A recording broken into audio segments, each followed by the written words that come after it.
Hello and welcome back to the Exponential. My name is RSquared and welcome to the 2025 NFL Draft.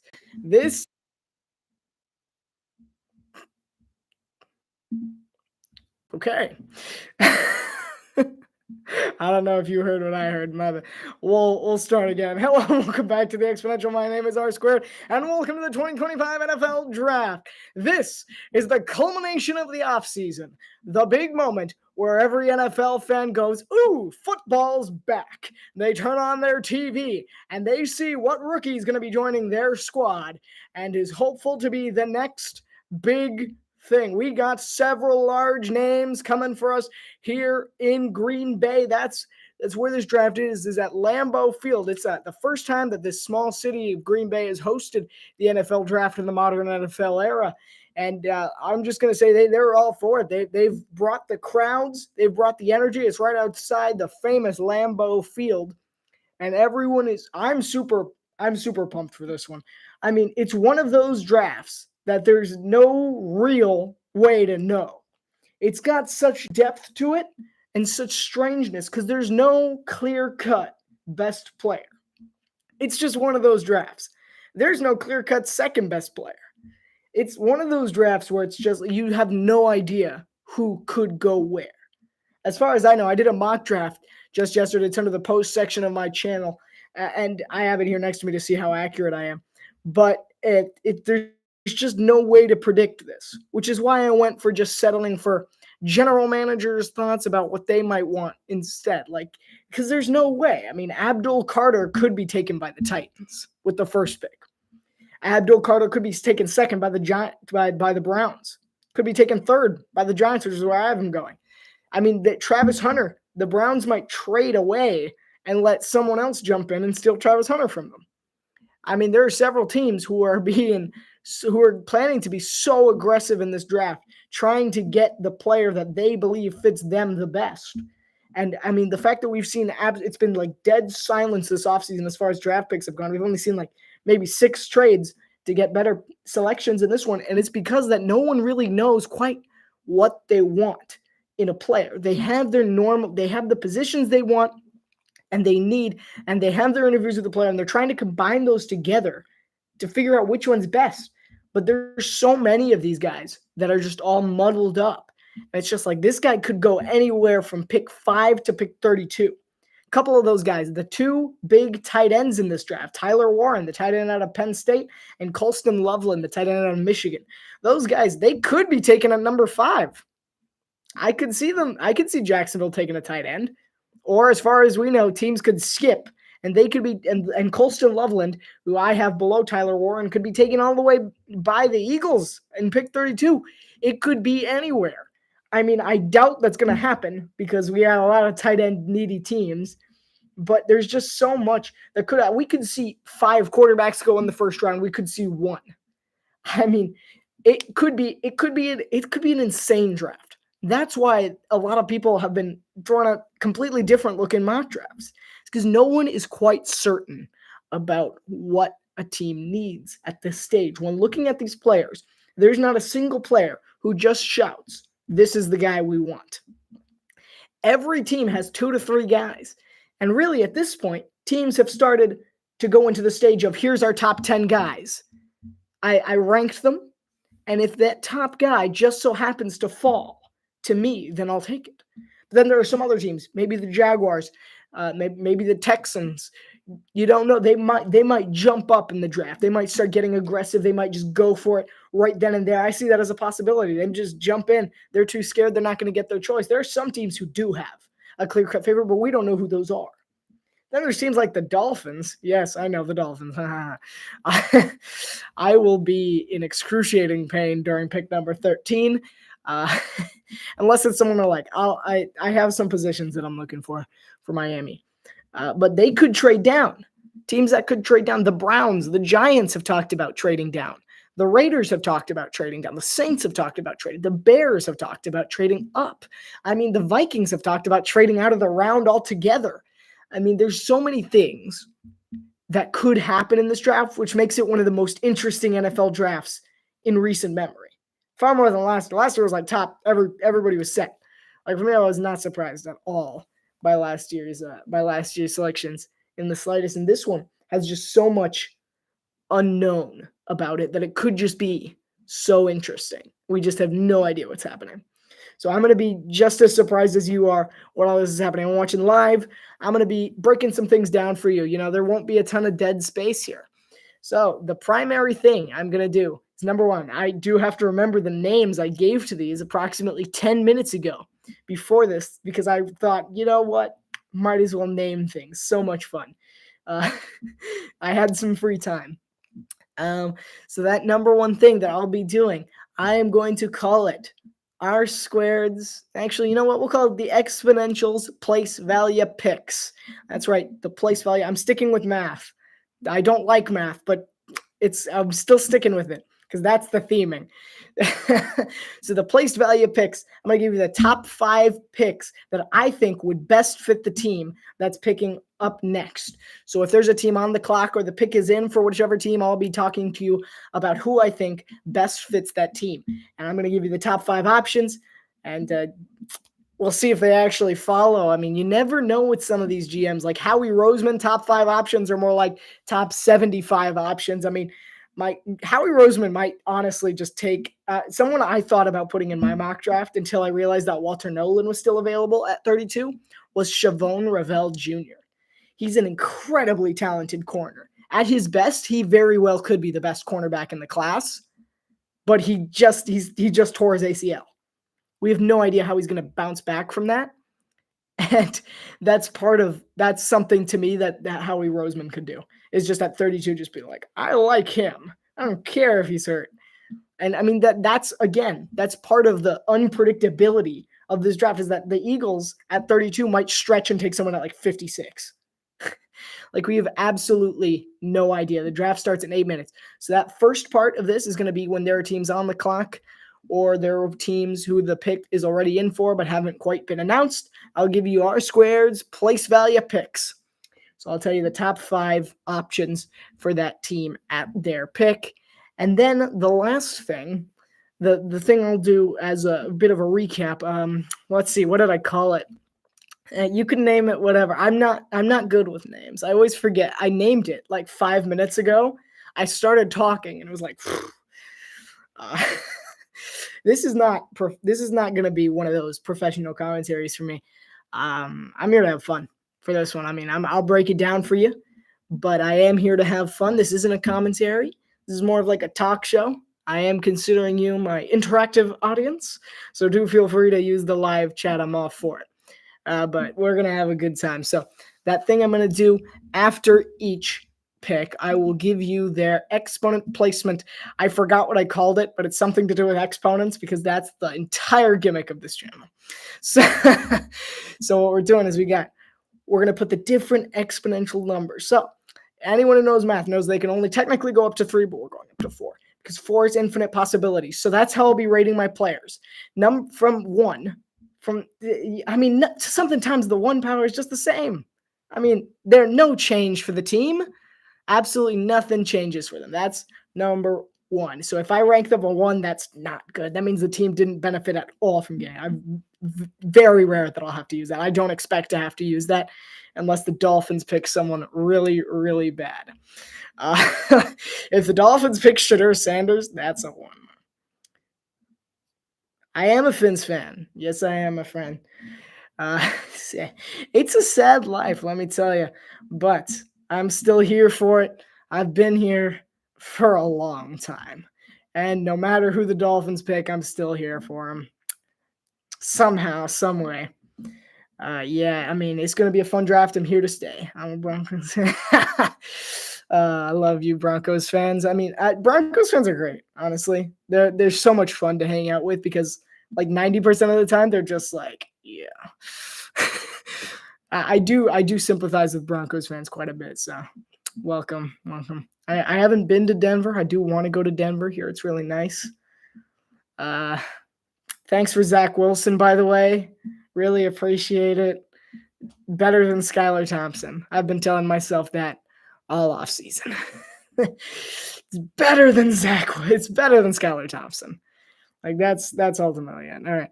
And then the going back on track here. So the first exponent being that added nothing to the team. The fourth exponent being that their offense or their defense just opened up to infinite possibilities.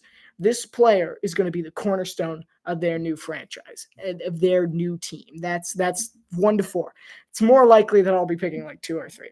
But you never know. We'll be keeping a track on those 1 to 4s, and it's going to be a fun day. It's going to be a fun draft. It's going to be great. I'm ready. 5 more minutes, and then the Titans are on the clock.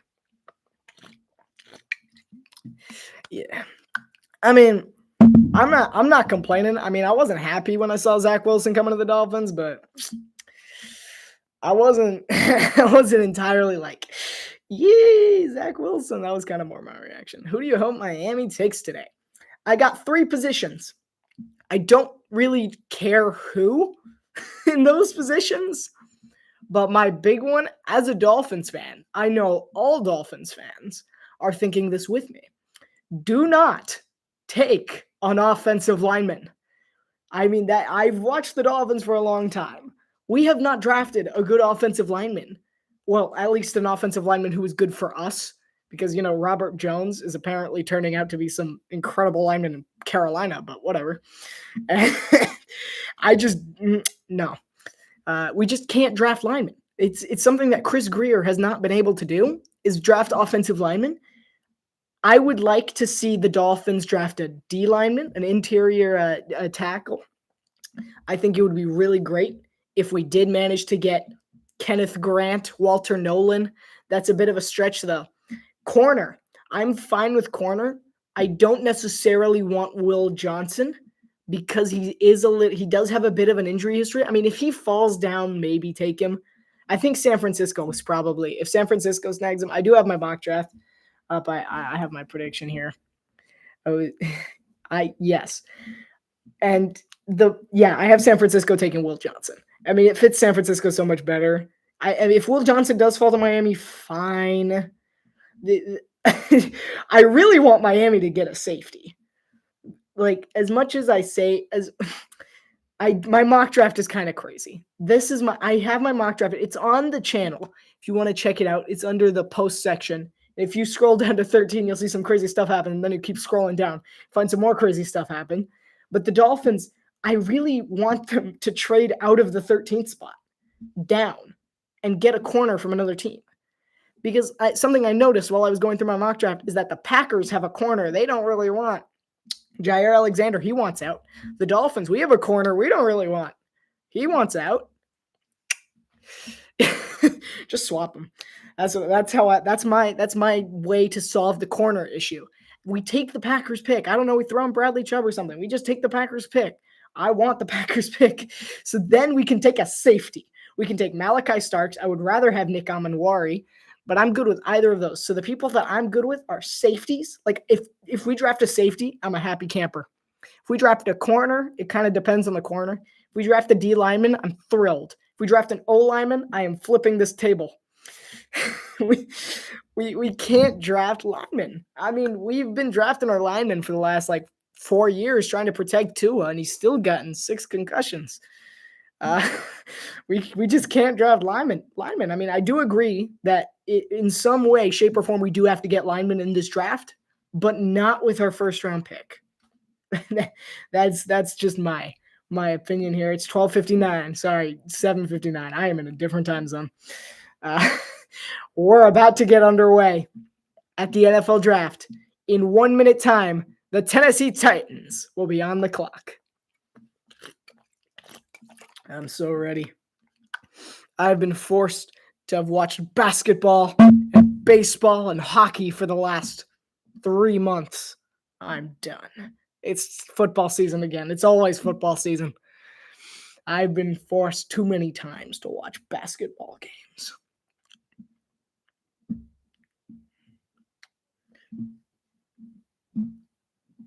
Yeah. I do agree. Yeah, but I will be given my during actual pick time, because obviously my opinion's gonna change halfway through the draft and be well, I mean, Armand Bamboo is still on the board. Like that's one of the scenarios where I would be like, okay, maybe we can take a lineman. If I have Armand Membu going to the Jets at 7 in my mock draft, if Membu if he falls down to 13, I'm taking him. I actually really like Armand Membu. I just don't think he's gonna fall that far.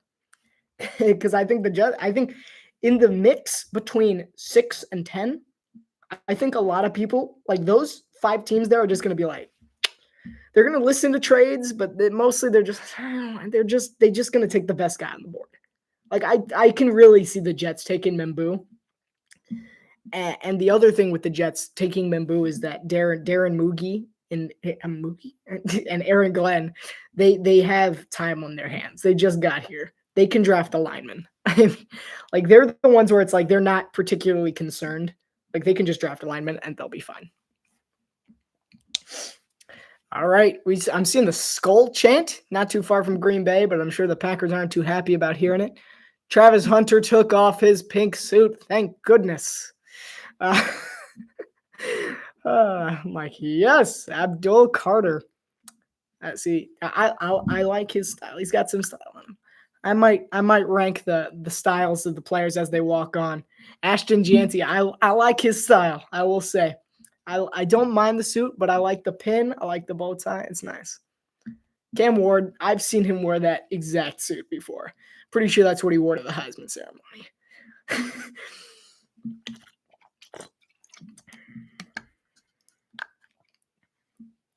All right. Thank you, sir. Thank you. All right. See you next time. Bye-bye.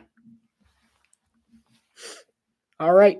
It's 101, which means as of right now, the Tennessee Titans, I can hold it.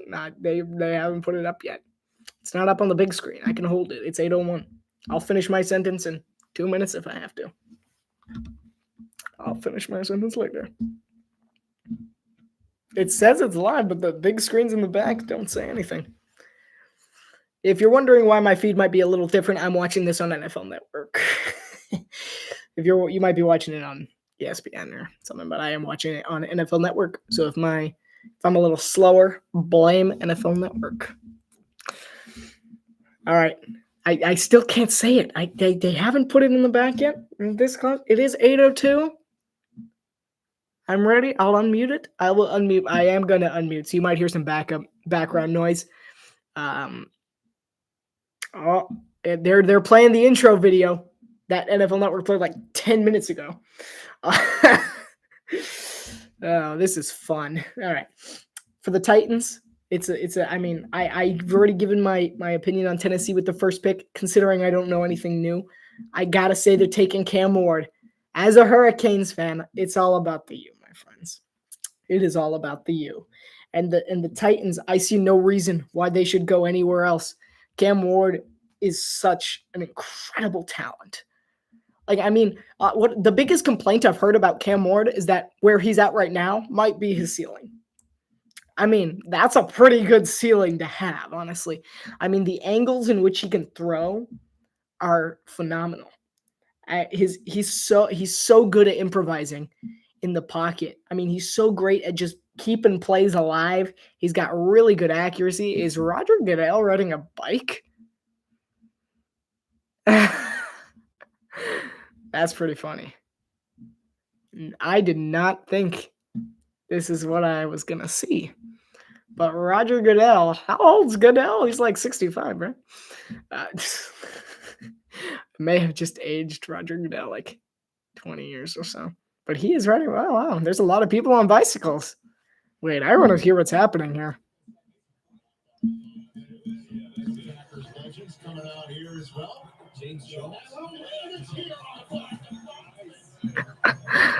This is really weird. Hey, welcome to Green Bay, the home of cheese heads and frozen tundras. We're about to have some weird stuff happening. I am not at all surprised. A land of cheese, people packing, and the frozen tundra. All right. The annual booze of Roger Goodell.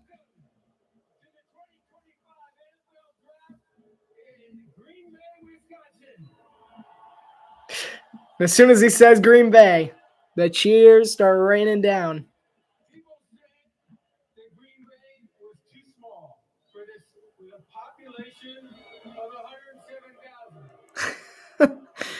The boos are loud in Wisconsin. Wow. Okay, that's pretty cool. They've pretty much doubled the the population of Green Bay. Nice.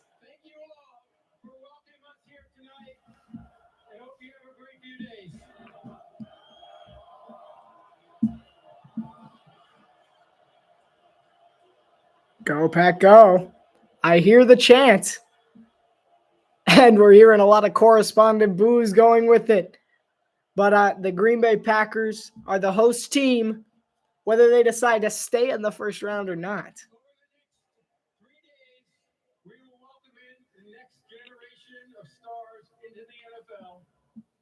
Bring hope to every NFL team, and we may have a few surprises for you tonight. But first, let's hear from some of your Packer greats.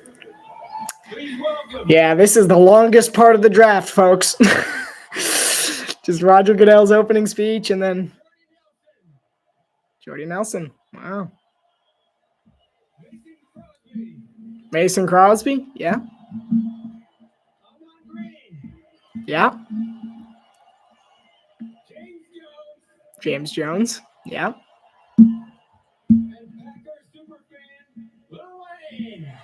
I didn't even know who that. I didn't know what he looked like until now. Good to know.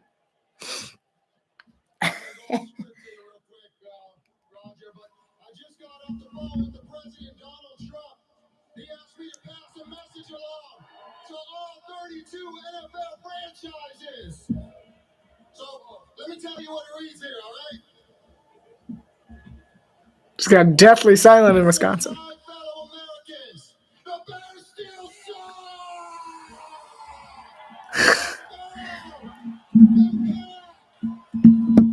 Yeah, all right. That was pretty good.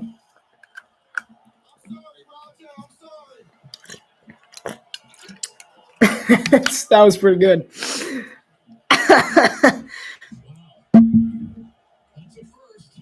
That is a first. That's the red meat being thrown out here in the dairy world. Okay, Green Bay. It's time to get the show started. It's time to get the show started. Yes, please. It's been 8 minutes too long.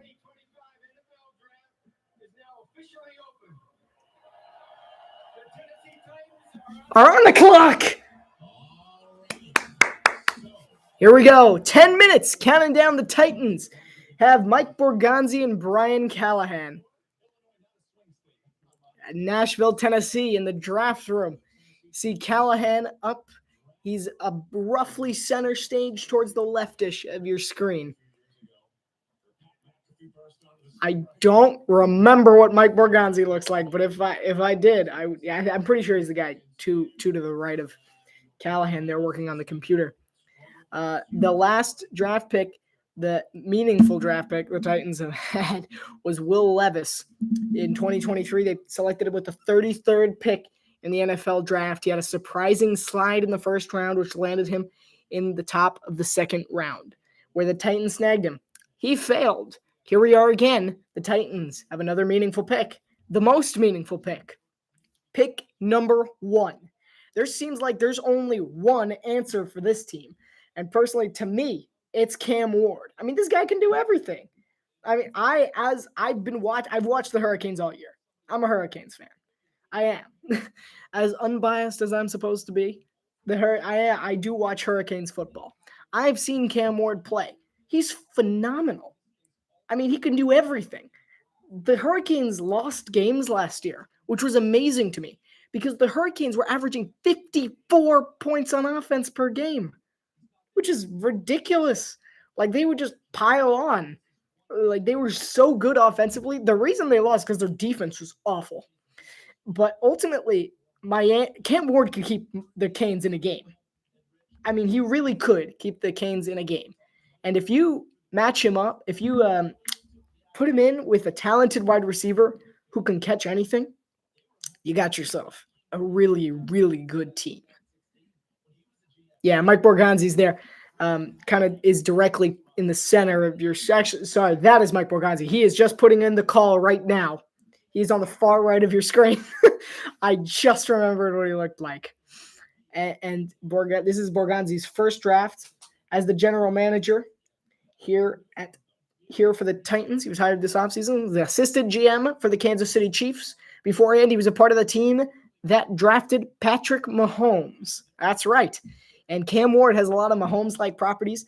If they go anywhere else here, honestly, if the Titans go anywhere else, this is a fail. It's got to be Cam Ward. To me, it just has to be. I mean, he's the player. He is going to be the stepping stone for this franchise. Because as much as you can say the Titans have a lot of other work to do, the truth is they were not awful. Their defense was actually pretty good last year. It was quietly a decent defense. I believe they finished 11th overall defensively, which is above average. The Titans defense wasn't actually all that bad. The Titans offense, they have some weapons there. They got Calvin Ridley. They had Nick Westbrook-Akine. Not anymore. He's a Dolphin now. That'll be interesting. But they had Calvin Ridley. They just recently got Tyler Lockett yesterday. And, it's so interesting to see what he can do. I think Tyler Lockett's phenomenal for Tennessee because you combine Lockett with Cam Ward and you kind of get the same relationship that Cam Ward had with Xavier Restrepo in Miami with the Hurricanes, where Restrepo would catch anything you threw at him. And that was just part of it. See, Brian Callahan's on the phone right now, having a good laugh with someone.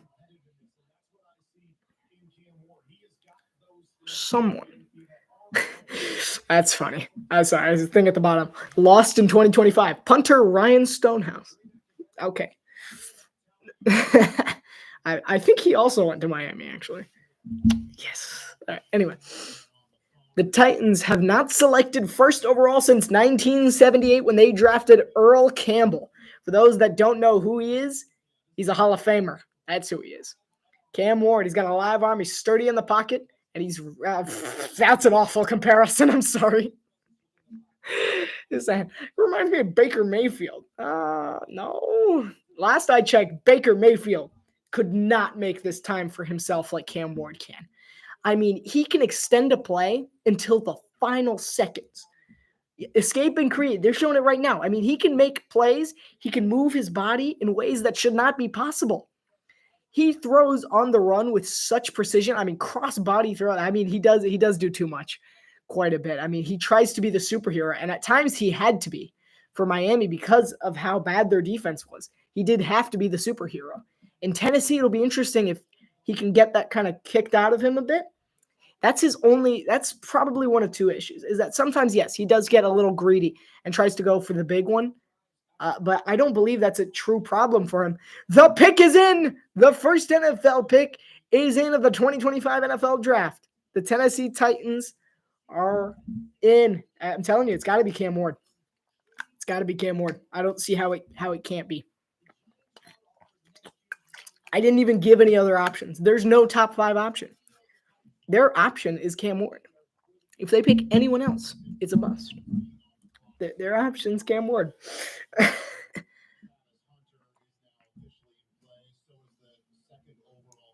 Like Rich Eisen over here trying to make it seem like there's another option. I'm not lying to you. Cam Ward's the guy. I mean, if Cam Ward goes to Tennessee right here, right now, in the next minute, then I am telling you, I'm going to be a Titans fan. I'm good. How are you doing? I love Cam Ward. I mean, he's so fun to watch. He's so impressive. Like, I mean, as much as people are saying this is a down quarterback class in normal years, the highlights from Cam Ward, the times that I've seen him play, are one of the most impressive resumes I've ever seen from a draft quarterback. I mean, sure, he only had experience really in the big games with the Canes, but he was so fun to watch. That was the first. He's the best quarterback the Hurricanes have had in like a solid decade. It was so much fun to watch him play. I'm really looking forward to watching him play in Tennessee too. Here comes Roger Goodell. I'm going to turn up my TV. I want to hear his signature line. To announce the first pick of this draft. Come on.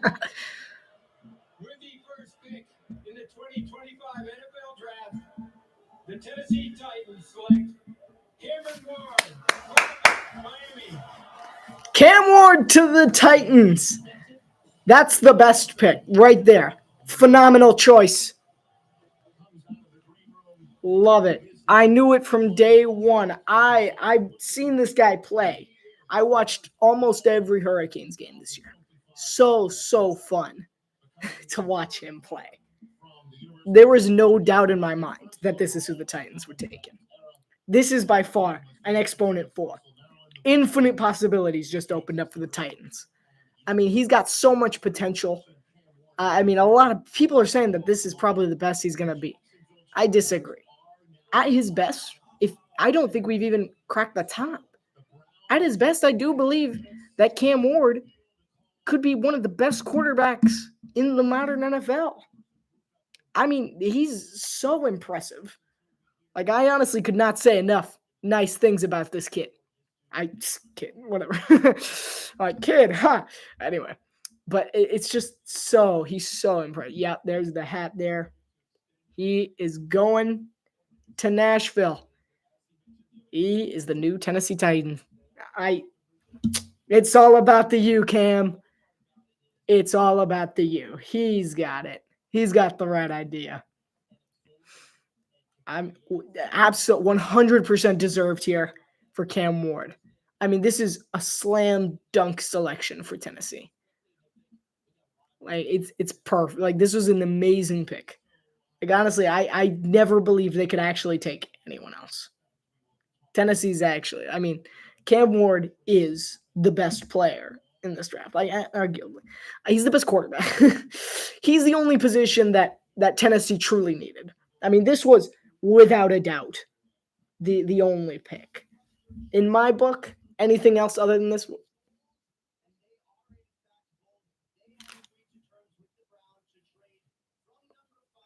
Wow. We got breaking news here. The Jacksonville Jaguars have traded the 5th overall pick, a 2nd-round pick, a 4th-round pick, and a 2026 first-round pick to the Cleveland Browns for the 2nd overall pick, a 4th-round pick, and a 5th-round pick. The Jags have 5 minutes. Wow. So James Gladstone and Liam Cohen are going at it. They're just right in. Wow. Okay. Was not seeing that coming. Here we go. The Jags are on the clock immediately after their southern rivals, Tennessee. I honestly have no idea who they could take. I really liked Ashton Gianti at number 5. I mean, yeah, they can take Travis Hunter. But I don't know. I mean, they must have really wanted Travis Hunter. I don't see why they would have done this. I mean, I did hear things about Jacksonville being aggressive, but I feel like they probably could have gotten more out of Ashton Gianti. Because here's the thing, like, Cleveland's got the 5. What are they going to do with it? Cleveland's like, do we want Gianti?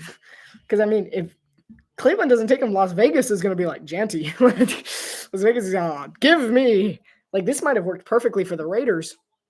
Oh, wait, here's Cam Ward's interview.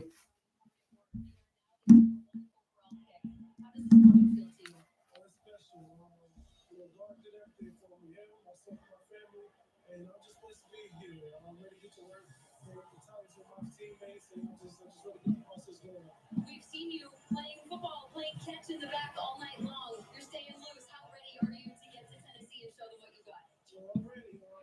That's all we're dreaming for. It's just an opportunity to play National Football League and bless you with it. So I'm going to show you everything I've got.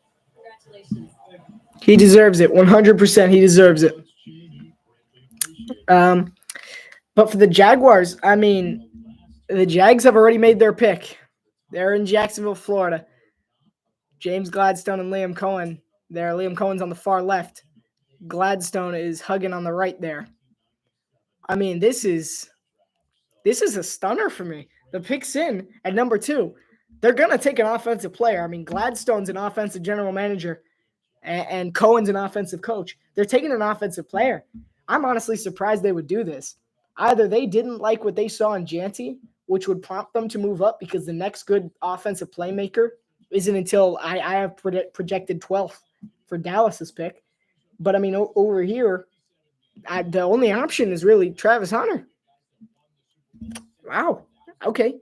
So Cleveland just took a pass on Hunter. I honestly have no idea who Cleveland is going to pick at 5. I have no clue. But for them, I mean, looking at this, I don't see them taking Abdul Carter. So I think it has to be Travis Hunter.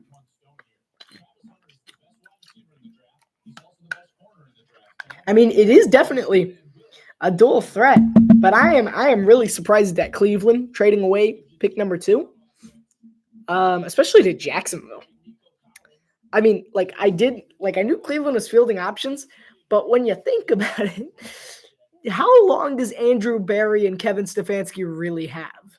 If they do really badly this year, what are the chances that Stefanski actually keeps his job? I think Stefanski and Berry are out if they don't have some kind of turnaround very soon, because I mean they've been such an up and down team.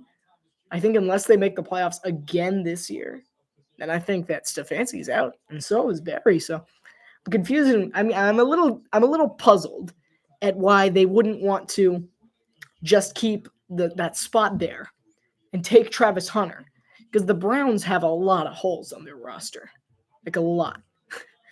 And I see no reason why they couldn't get the most athletic guy in the draft. He can play 2 positions, get him on both sides. I mean, it's so strange. We don't even know if the Jaguars will let him play 2 positions. Here is Roger Goodell, though. Let's listen in to see who the Jaguars select after their trade with the Cleveland Browns. While we are here tonight to celebrate the 32 young men entering the NFL, I'm honored to take a moment to recognize a player who's made a profound impact on and off the field. The Walter Payton NFL Man of the Year Award, presented by Nationwide, Eric Armstead, recognizes one player each year who best represents. I don't know what they look like without their helmets on. Both on and off the field and in the community. Tonight, we are proudly joined by the 2024 Walter Payton NFL Man of the Year, Eric Armstead. Eric Armstead. Here we go. Who are they taking?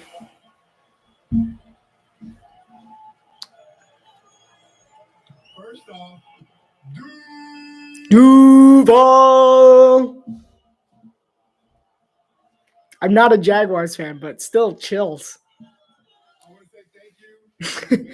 I do love the chant, the Duval. I think it's very cool. And also, too, tonight I want to encourage each player embarking on the NFL journey to identify a passion close to their heart and act upon it.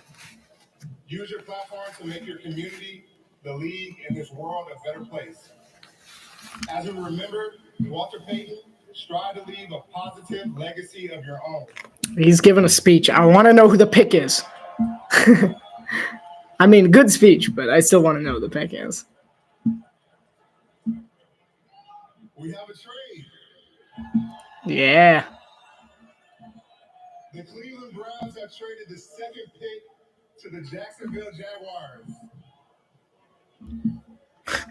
Hear the Browns fans booing. Second pick in the 2025 NFL Draft, the Jacksonville Jaguars select Travis Hunter, wide receiver, defensive back from Colorado. Wow.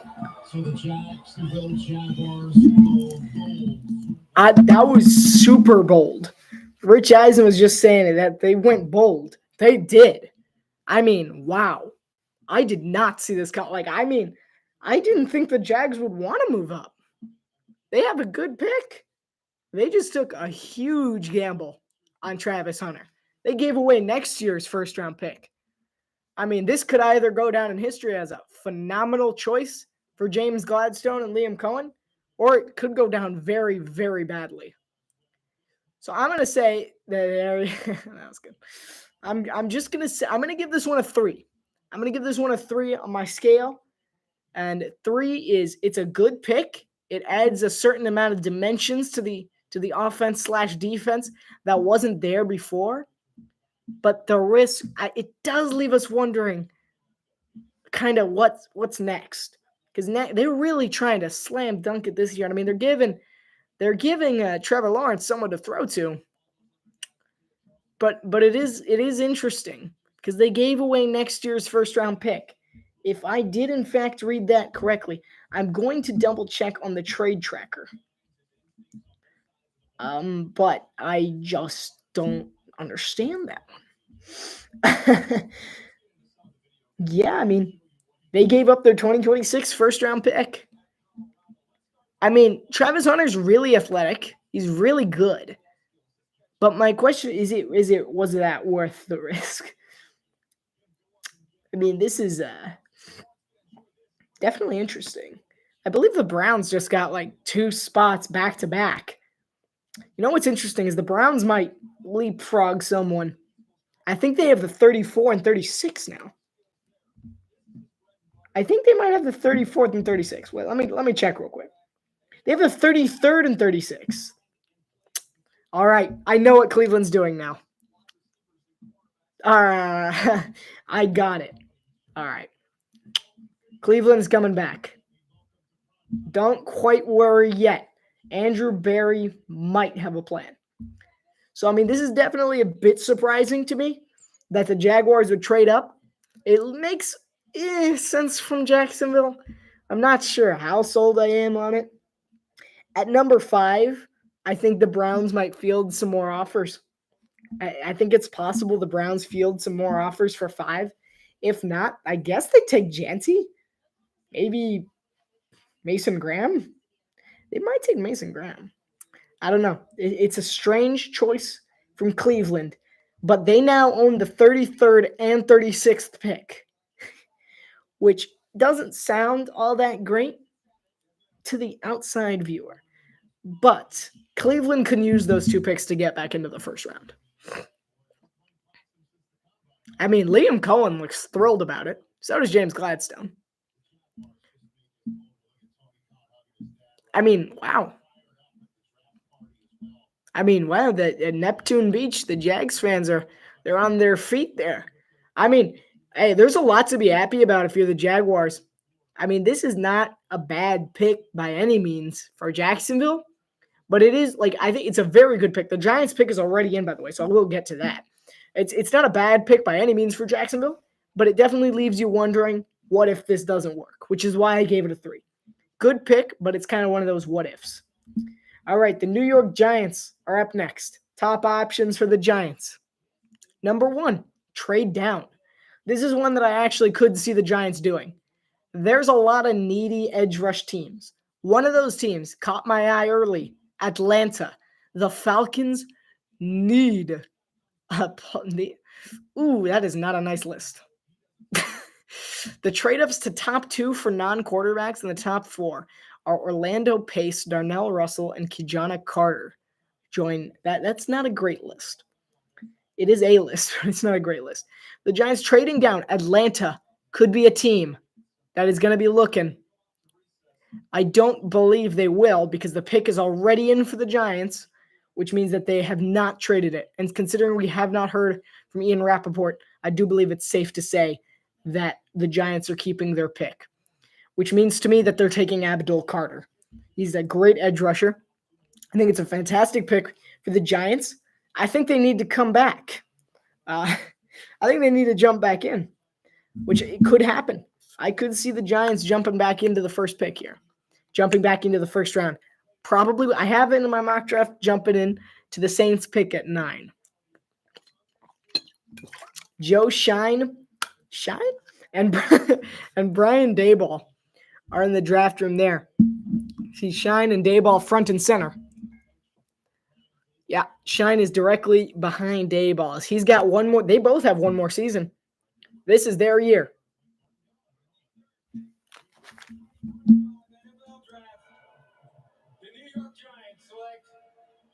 Abdul Carter. That's a strong pick for the Giants.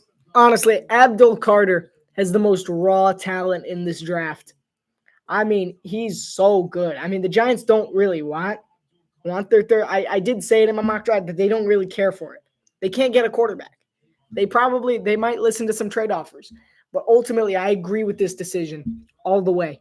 I'm going to give it 3 because it doesn't unlock a whole new dimension of the team. It's not like that complete, just destructive, like the team just got blown wide open, new cornerstone. I will say Abdul Carter is a cornerstone on the defense, which is why it gets a 3. The only problem is I'm not sure Abdul Carter alone is enough to save Joe Shine and Brian Daboll's jobs.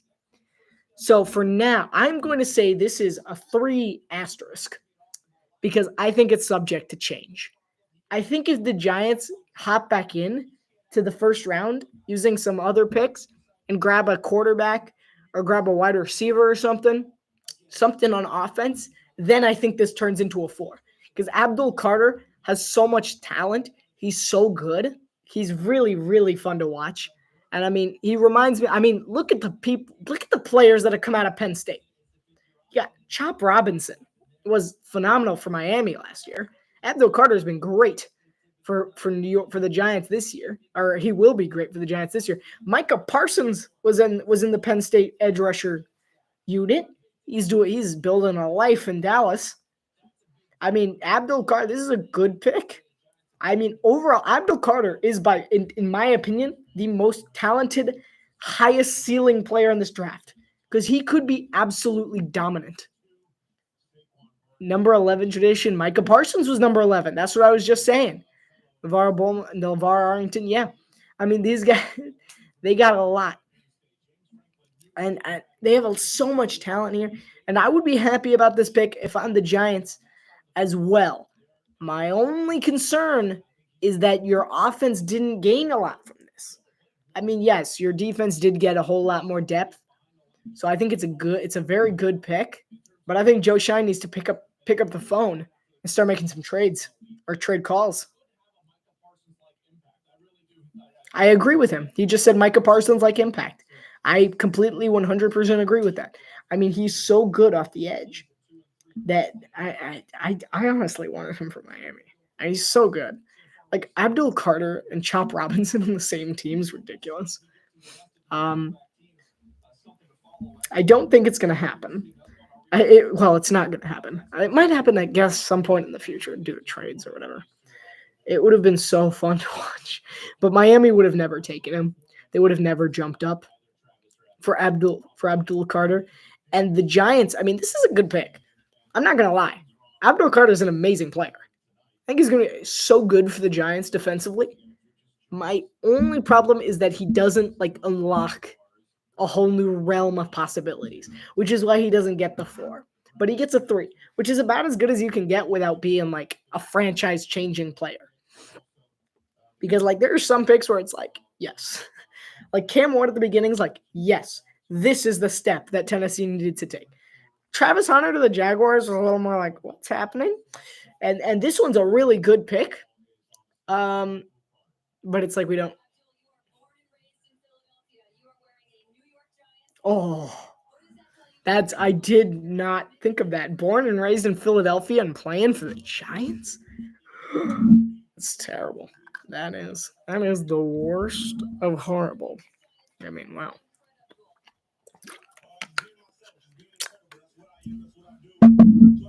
Nice. He's got some swag to him. I'll give him that. I do love the pick for Abdul Carter. I do really like it.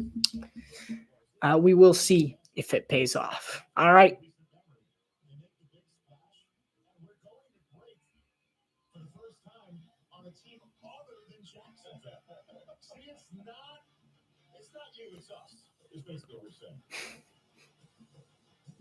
All right. The New England Patriots. The pick is already in for the Pats. Mike Vrabel. This guy, he's got a lot of dimensions to him. I love Mike Vrabel. This is hard to say because he's now the Patriots head coach. But honestly, I hate the Patriots a lot less with Mike Vrabel as the face of the team. I really like Mike Vrabel. He's a great coach. He's a defensive mastermind. I mean, he's so good at just doing. I don't know why Tennessee fired him. They're the 1 seed now. But I really do like Mike Vrabel, as hard as it is for me to say. And I got a few options for New England here, 3 to be exact. So these are my point value picks for the New England Patriots. Place value picks. I got to remember the name. Got to write it down somewhere. Number 1 being Will Campbell. Mike Vrabel likes him. I mean, he had a good interview process. Mike Vrabel seemed really high on Will Campbell being a good big part of that offensive line. And I mean, he will be Drake May's best friend if he does slide in there. If they don't take Will Campbell, I could see them taking Mason Graham. Mason Graham is really just the kind of guy that Vrabel would take. I mean, Vrabel likes linebackers. There's no secret. He's a linebacker guy. And Mason, he's a defensive guy above all. So which is why, I mean, Mason Graham's a 2-pick stretch for me in my book. Just 2-pick stretch, you just take him in. I would be perfectly fine with that. I think that's a great selection. It's such a Mike Vrabel pick to take them there. So I think it would be a really wise decision to take either Campbell or Mason Graham. I do like Mason Graham a little bit better than Will Campbell, mostly because I think Mason Graham will not only be good in the Patriots defense, but he will flourish in the Patriots defense. Because Mike Vrabel has a certain way. I mean, look at Jeffrey Simmons.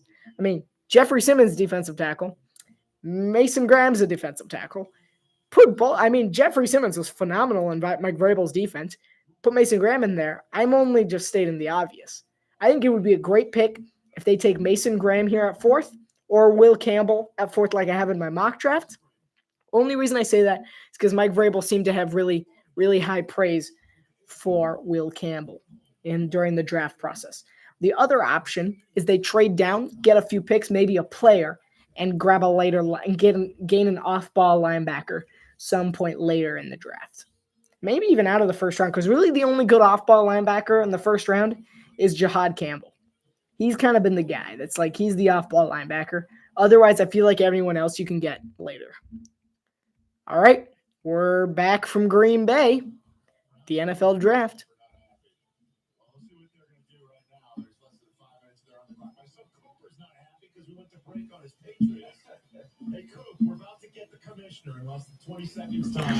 All right, the commissioner is coming out in 20 seconds time to announce the pick for Mike Vrabel's New England Patriots. You see, Vrabel was on the phone front and center, and no general manager in sight. Here comes Roger Goodell for the 4th pick in the 2025 NFL Draft. With the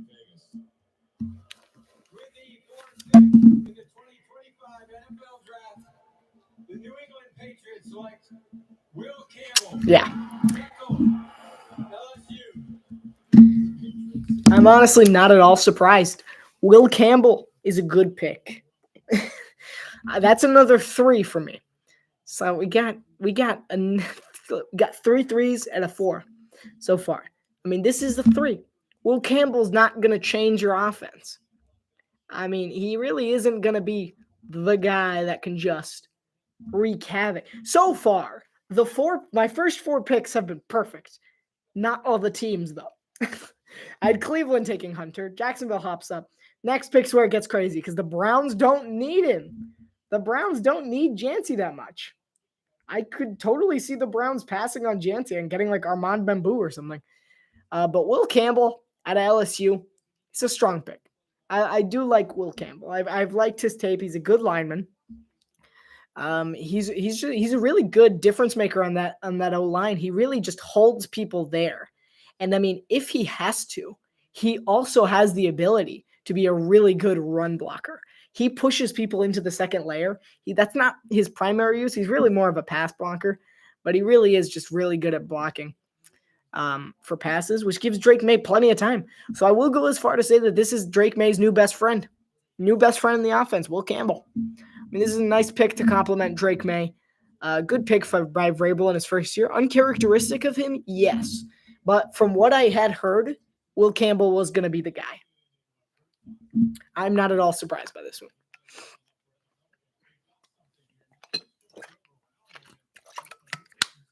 There we go. All right. The Cleveland Browns are on the clock. Mike Vrabel seems pretty happy. But honestly, looks as if a lot of people in that room aren't quite finished. The draft party in Foxborough, Massachusetts seems less than ecstatic, but they don't seem unhappy. Which I mean, it's kind of like he's not going to be like super amazing. He's not going to change your offense to the point of no return, but he can definitely elevate your offense. He's going to give Drake May the kind of time he needs to be great. Honestly, I like Drake May. I do. It's disappointing he went to the Patriots. I do like Drake May. I like this pick. I like Will Campbell. I mean, it'll be very interesting. 4 picks in. We're almost an hour in. Wow. It's going to be a long night. No, just kidding. It will be a long night, though. But this is a good pick for the Patriots. I do give it a 3. So next up, Cleveland. I have no idea. I'm going to be honest with you. I mean,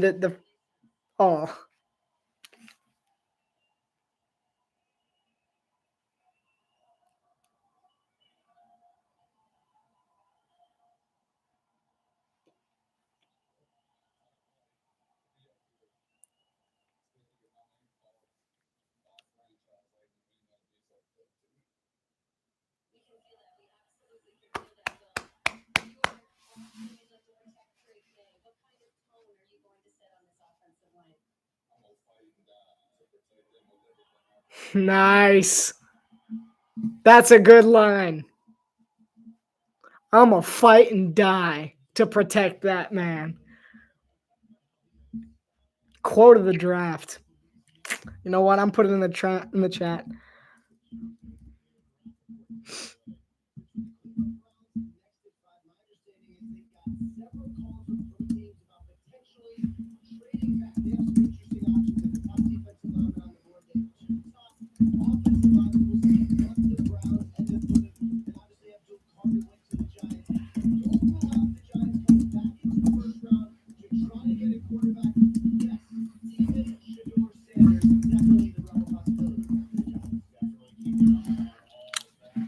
I love that line. I put it in the chat. That's the quote of the day so far. So the Browns pick is in. Andrew Berry on your right, Kevin Stefanski on the left there. I got no idea. He just said don't rule out the Giants trying to hop back in. I mean, sorry, ruling out the Browns to hop back in, potentially get Shedeur Sanders. But for this pick, I'm in the dark. They could take a lineman. I mean, I guess they could take Mason Graham. I would be surprised if they take Ashton Johnson. It's one of those, it's a good pick, but do they need it? Like that one, see, if they take Johnson, that gives me I give them a 2. Because that does not fill one of their holes, really. Because it's like, I like the pick, but it doesn't help you. I mean, sure, hand the ball off. But I don't know. I don't know who they can pick here. I thought they might trade down. Here's Ryder Goodell. This will be fun.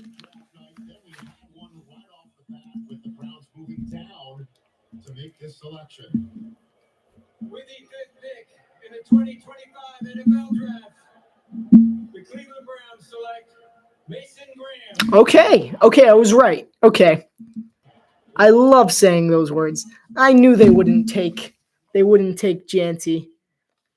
All right. So Mason Graham goes top 5. And to believe that I believe it was Reed. Jordan Reed had Graham falling to 13. All right. Anyway, but that's a good pick for Cleveland. I do like the pick. The Raiders are so taking Johnson, though. The Raiders are like, well, what a pleasant surprise. I mean, that's absolutely the one here for Mason Graham. I mean, I'm not at all surprised. That's a really good pick for Cleveland. It does fill a need for them. Their D line is still very strong. They're not really losing anything. I think it's a good pick. Yeah. It's a good pick. It's not mind-bending.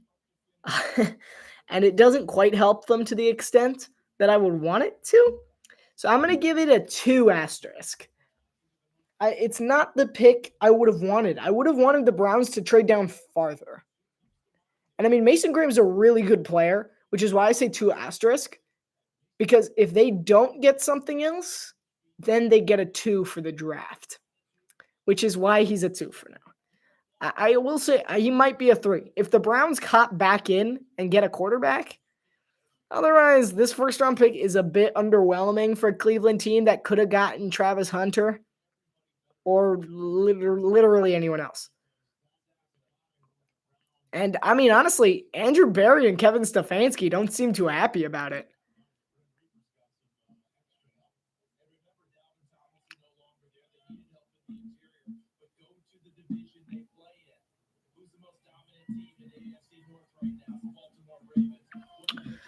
I mean, it's a good pick. But again, yeah, it's not what I was expecting from Cleveland at all. And it does fill a need. It's just not the most important need. Which is why it's like, yeah. I'm not high on this one. This is probably the lowest I've been on a pick so far. It's for Cleveland. And honestly, it's not convincing me that Andrew Berry and Kevin Stefanski aren't getting fired. It's not really convincing me on this. But I do suppose we will see. I'm going to stand. It's been an hour. Oh, man. I bet you wish you had this table. Okay, that's high. Just scoop my chair in here so I don't fall. So the Raiders are on the clock next, the silver and black. And to me, it's Ashton Jeanty. I mean, at this John Spytek, which again, awesome name. So cool. I am John Spytek. Do you sell Spytek? No, I sell NFL players.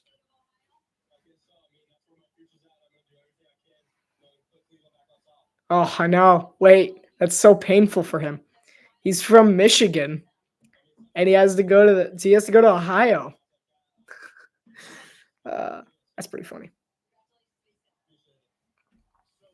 Honestly, Will Campbell's was still the best and most emotional one so far. And I do hope he's got good things. The Raiders pick's already in. Mason Graham does have a bright future ahead of him. I hope, but not a fan of his location, honestly. I would have preferred him in Las Vegas. But the Raiders are about to get a steal. They're about to snag Ashton Jeanty. Like, I'm sure Spytek is just over there like, okay, we're drafting Mason Graham. And then the Jaguars hop up. He's like, what? They did what? And he sees the Browns take Mason. It's our pick. We get Ashton Jeanty. Like, I can already tell. Like, here's Roger Goodell telling us what I already know. With the 6th pick in the 2025 NFL Draft, the Las Vegas Raiders select Ashton Jeanty. And there we have it. Ashton Jeanty is a Las Vegas Raider. Beautiful pick. I mean, phenomenal pick by the Raiders. Jeanty is going to be so good.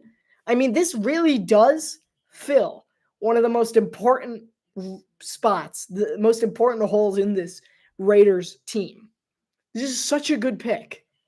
Like, I'm actually all for this one. If I'm the Raider, this is a 4. I mean, Jeanty really does unlock a version of the Raiders that hasn't been there before. And I mean, they got Geno Smith now, which is okay, whatever. They got Geno Smith. But now they have Geno Smith throwing to Brock Bowers, handing the ball off to Ashton Jeanty. And suddenly I could picture the Raiders winning, instead of 7 games, winning maybe 10. Like, that's the kind of level that having a good running back has, is elevating them 3 games. That unlocks a whole new infinite potentials for their offense. It's great. Honestly, I'm all for this one. I think it's a fantastic pick. I mean, look at that list. Christian McCaffrey, Saquon Barkley, Bijan Robinson, and Reggie Bush. Hello, Ashton Janty. Welcome to the Silver and Black. That's 4. That's a 4 on my list. 8. That's a 4 on my list. That's a fantastic steal at pick 6 for the Raiders. He's gonna have fun. He's gonna have some fun in the Sin City. I mean, that's a good pick for the Raiders. That's a really, really good pick. I think the Raiders are pleasantly surprised, like really pleasantly surprised. They're like, yes. Like, I'm surprised. Oh, there's in Frisco, Texas. What? Yeah. The Raiders party. That I would be hyped too, honestly. Like, that's a ridiculously good pick. They're like, there's John Spite. Where's Pete Carroll? He's in the back. Our Pete Carroll sighting. See Spy Tech right up there. I mean, what a great selection for the Raiders. So much to be happy about here. That's an amazing selection, honestly. A lot to be happy about.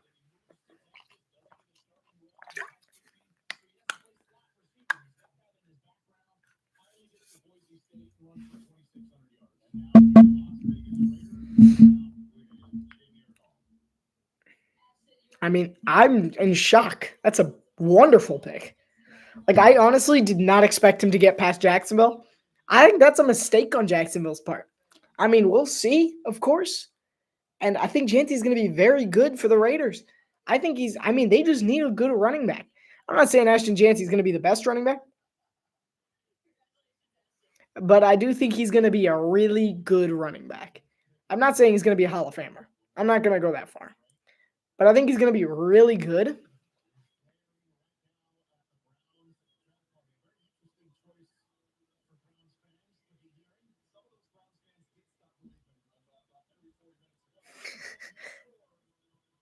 The journey to get the Don't Stop Believing. I mean, they don't look too thrilled in that crowd about their pick. I wouldn't be. But Ashton Janty is a Raider. Nice. I like his swag too. He seems like a nice guy. All right, well, the Jets are up next. Fun.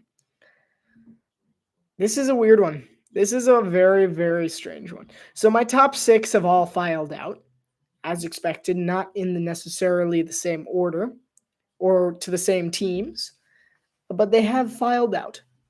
Which leaves us with the next 6. Next 6, Armand Membou, Jalon Walker.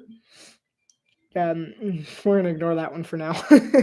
Michael Williams, Will Johnson, Matthew Golden, Kelvin Banks Jr., Tyler Warren, Omarion Hampton. I mean, any of these guys could go to the Jets. The most likely, in my mind, is Armand Membou. Mostly because, Darren Moogie has time. He has time to make whatever changes he needs to make. And he's brand new. He was the Broncos' assistant general manager in 2024. He's new to this.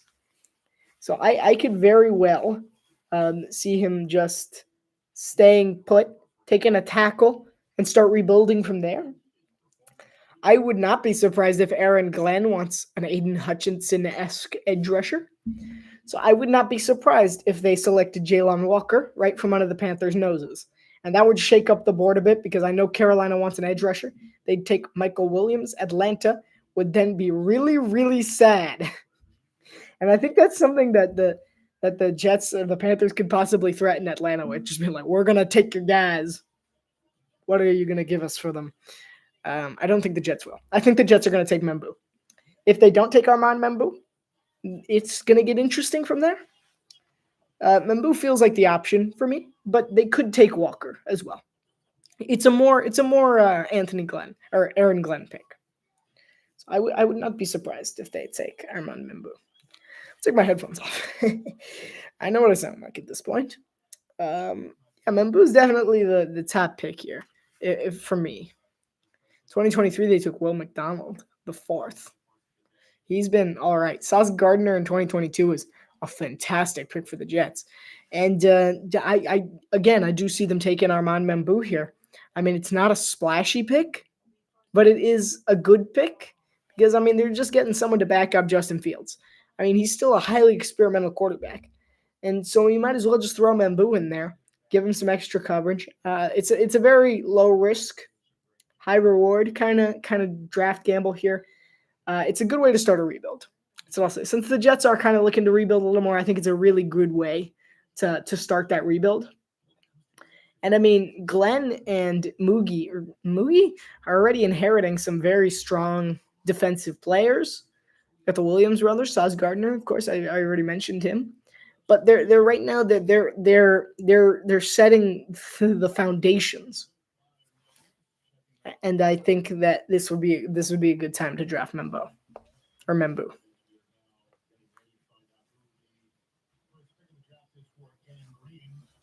Gang Green.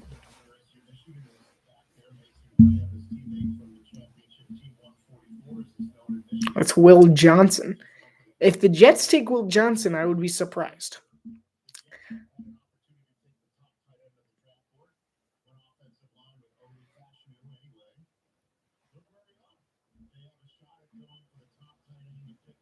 They might take the tight end. I honestly didn't think about that. They could take a tight end. They might take a tight end.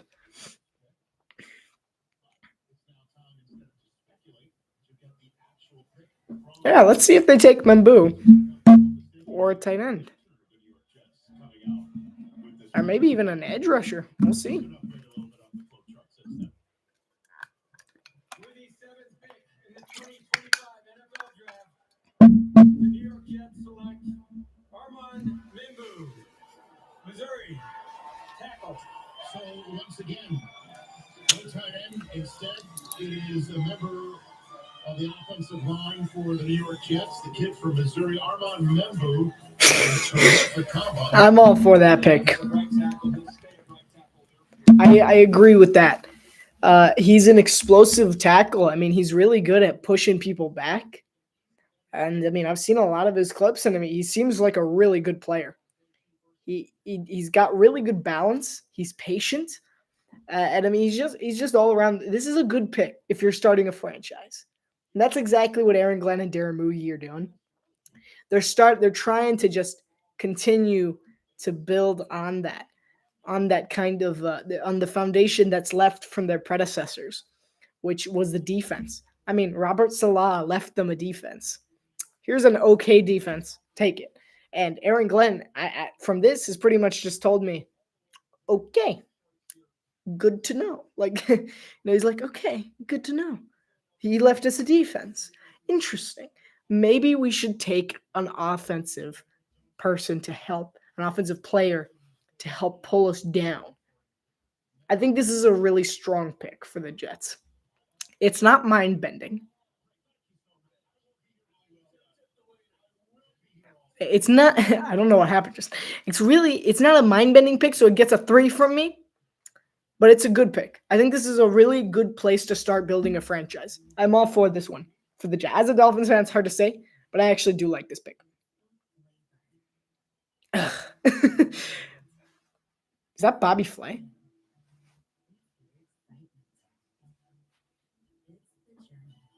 What? Oh, that looks good. I'm so hungry. Why would you do this to me? All right, anyway, Carolina's up. They need an edge rusher. To me, their decision is Jalon Walker or Michael Williams. So either Georgia edge rusher. I expect them both to go before pick 12. I do. So before Dallas's pick, I do expect them to take an edge rusher. Either Michael Williams or Jalon Walker. I do fully expect Walker. The next pick, by the way, New Orleans, things get interesting. I don't know what would be more interesting, New Orleans staying pat or them trading out to the Giants or the Bears. I think the Giants need to get in, man. I really do. I think the Giants need to hop in and get their quarterbacks that shine and Dayball can save their jobs. I think they need to hop in and take a high risk and get Sanders. Big risk, but I think they need to do it. And that is part of why I think they need the Browns less so. The Browns aren't in need quite as much. I mean, they're in need. They need to do it, but it's kind of like that stage where I do have enough confidence in Kevin Stefanski to be able to make something happen with essentially nobody. I mean, he did it with Joe Flacco. And I don't doubt that he could do it again, which is why I feel like it's more important for the Giants to outbid Cleveland to this 9 seed in New Orleans to get this.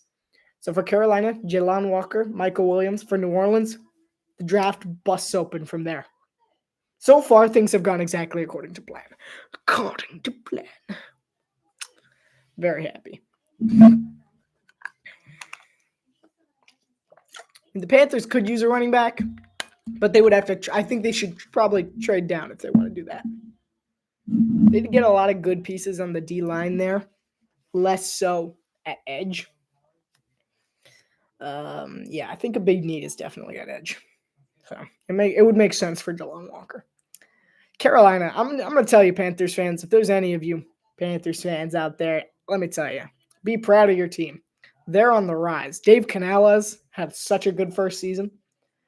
And Dan Morgan, we're about to see what he can do. But Dave Canales really did show up in his first season. I was wildly impressed.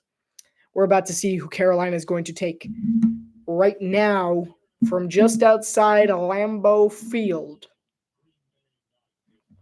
I'm ready. I'm ready if you're ready.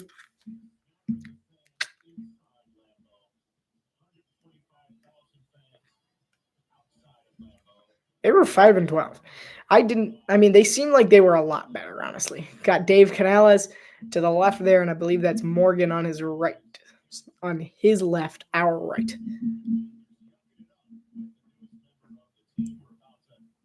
About to hear who this is.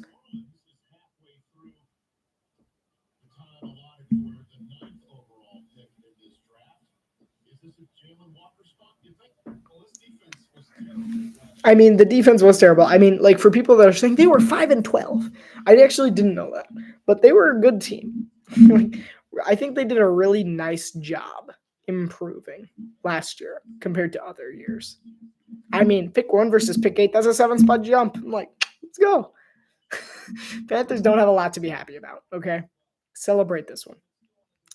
Dan Morgan so far has seriously overpaid people, whether it's J.C. Horn or that one safety. I'm like, wow, like that's a lot of money for J.C. Horn.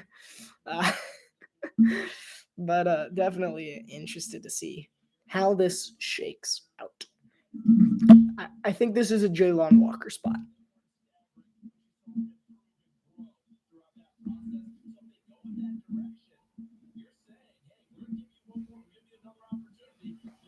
All right. I'm still waiting. The Saints have almost 3 minutes left. Here comes Roger Goodell. About time. Getting a backup on the draft clocks. With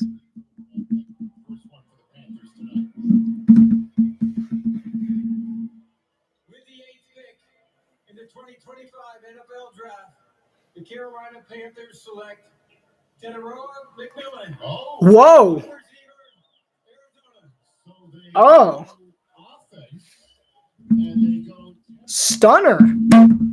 Uh-oh. That's surprising. I did not see that coming. Consider me baffled, flabbergasted, if you will. I did not see that coming at all. Wow. Okay. The Panthers take Teneroa McMillan. You know, I don't mind it because Carolina did have some receiver issues last year. I don't mind it. I'm going to give it a 3. That's just like, I didn't think about it because that's a stretch and a half. That's a 10 for me personally. That's a 10-spot stretch for McMillan. But wow. Okay.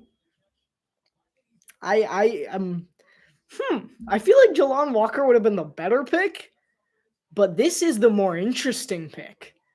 Because now I'm like, I kind of want to, like, nice. Dallas might be in trouble now. Dallas might be getting a little antsy where they stand.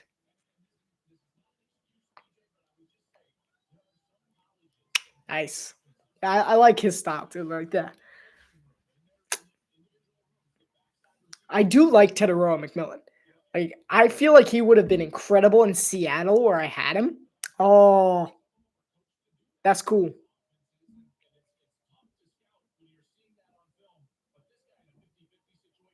All right. Anyway, yeah. He's getting goosebumps there. That's a good. I'm actually pleasantly surprised by Carolina. I did not see this coming from Dan Morgan. I mean, huh? This is actually a really good pick.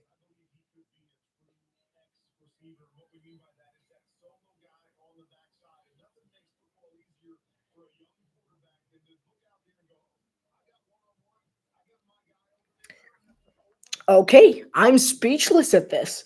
That's a 3 for me. Number one, it does fill a need. It hits that gap there. It does fill a need. That's one criterion. Number two, it's a good pick. That's what gets 3. It does unlock a new dimension of the offense. I mean, Bryce Young now has a reliable person to throw to.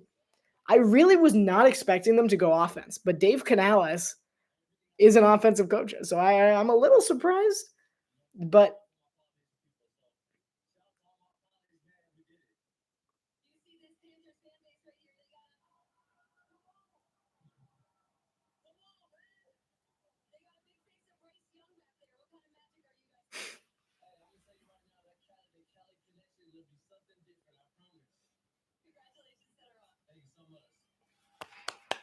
I love this pick. Like, the more I think about it, the more I'm like, wow. Like, Dan Morgan just might have made a really good pick.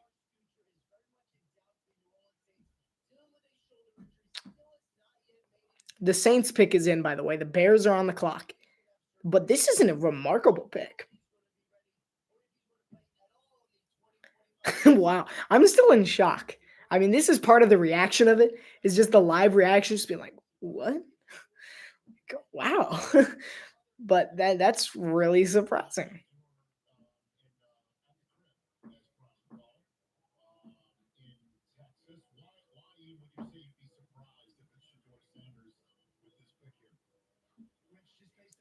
Well, so the Saints did keep their pick.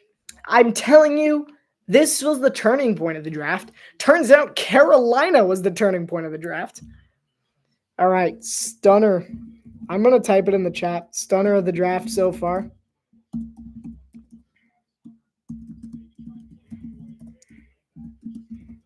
Taking McMillan. I mean, I'm so surprised by Carolina taking McMillan, but honestly, the only thing that makes it a 3 instead of a 4 is that it wasn't necessarily what people were having in mind. When they think Carolina there, everyone thought it was like Jalon Walker, obviously. But now it's kind of like, huh. Like, they really caught us by surprise here. The reason why it's not a 4 primarily is because it is a reach.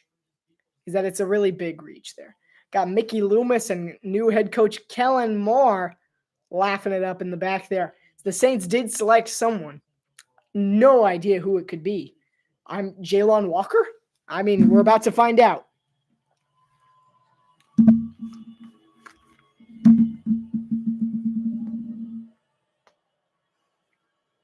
9th pick in the 2025 NFL Draft, the New Orleans Saints select Kelvin Banks Jr. Ooh, Texas. things are going wild right now. Well, I thought these tackles would come off the board quick because Wow. Okay. There's so much wild happening right now. This is such a wow. It's not that bad of a reach, but I really was expecting New Orleans to get out. I'm a little surprised to see them at tackle as well. I'm a bit surprised. I mean, this is fantastic. I'm in shock from Teteroa McMillan. Now Kelvin Banks Jr. I'm a fan of this pick too. A lot less so because of how much they need a quarterback and how much I would have preferred them to simply trade out and get like a player for it of some kind. So I'm gonna give this one a 2.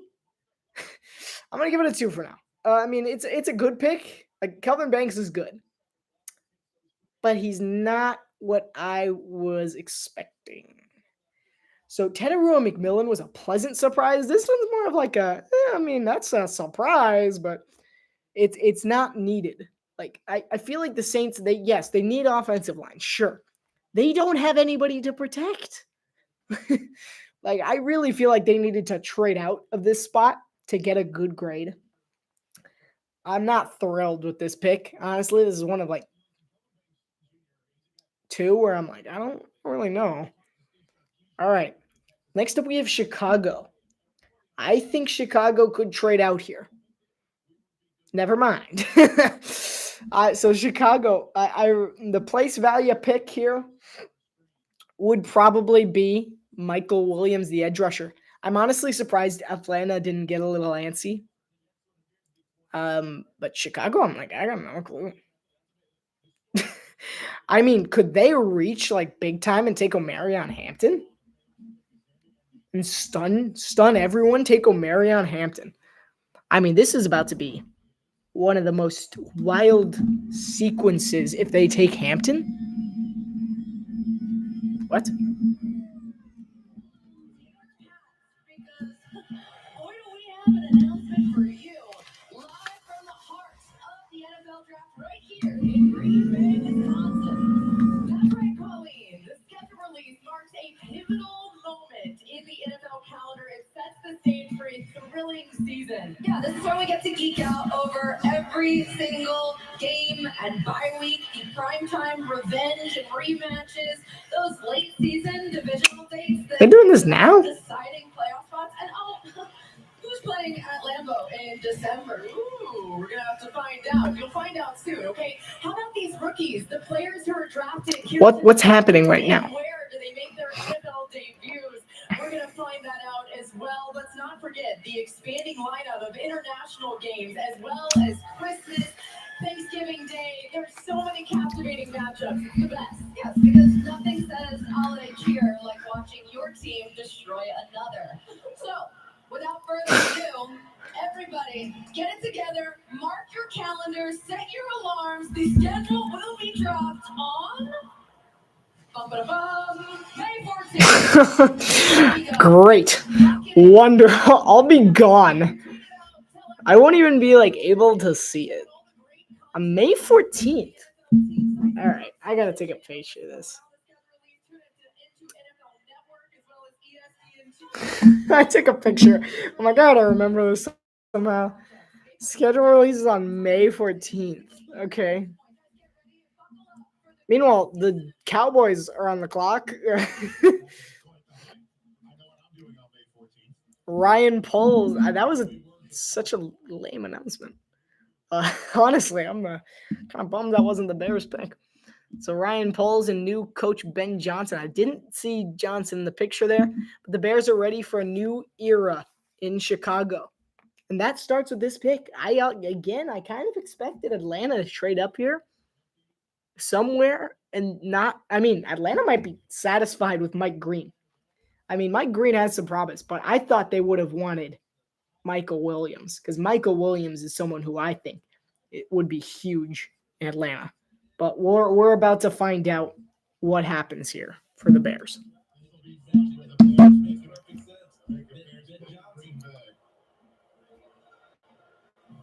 Yesterday, the NFL family lost Steve McMichael, yeah.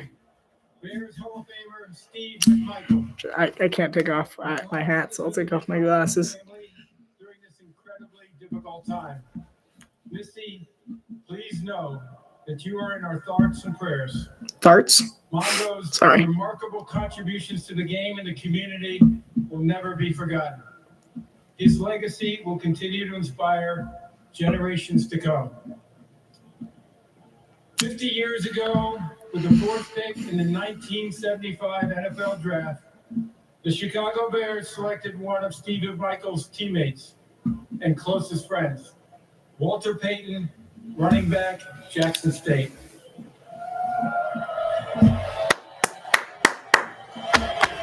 Walter would go on to rush for nearly 17,000 yards. 50th anniversary of Walter Payton's selection. How about that? Meanwhile, the Dolphins are on the clock.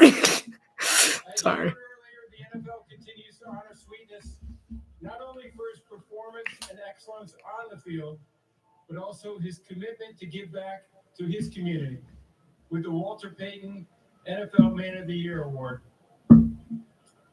So with the 10th pick in the 2025 NFL Draft, the Chicago select Colston Loveland. Oh,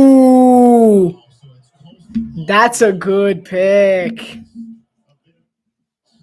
them right next to each other on my list. Okay. Indianapolis is safe for now. My guess is Chicago called Indianapolis, asking for the trade, saying, we're going to take a tight end. Indianapolis said, we're fine with either one. That seems like what happened here. Colston Loveland's a good tight end. He's so athletic.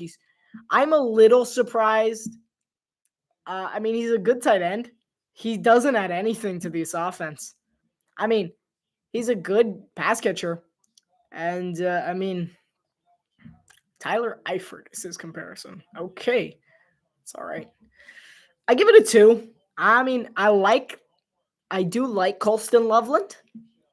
I don't like the fact that he now has to either compete or tie up or compete or go with Cole Kmet. Because I actually really like Cole Kmet. But I do appreciate how he can sort of play wide receiver because of how fast he is and how athletic he is. So, I mean, they might prove me wrong here, but I'm going to say 2 for now, simply because they don't need the position, and he doesn't add anything to the offense. Not really.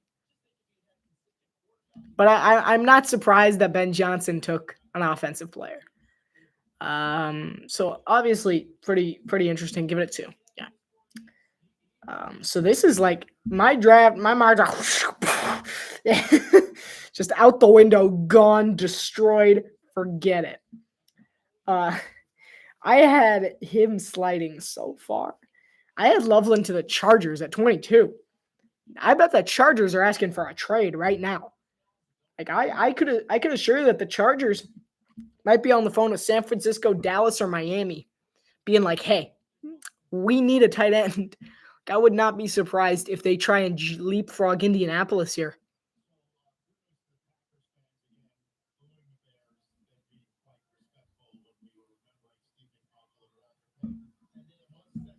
Those are big deer. Yeah, that's definitely the home of someone from the north. Yep, that's a big deer head. Next 4 picks: Niners, Cowboys,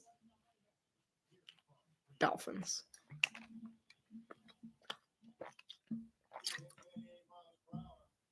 It's Doc. It's a Goodyear commercial. Top Gun.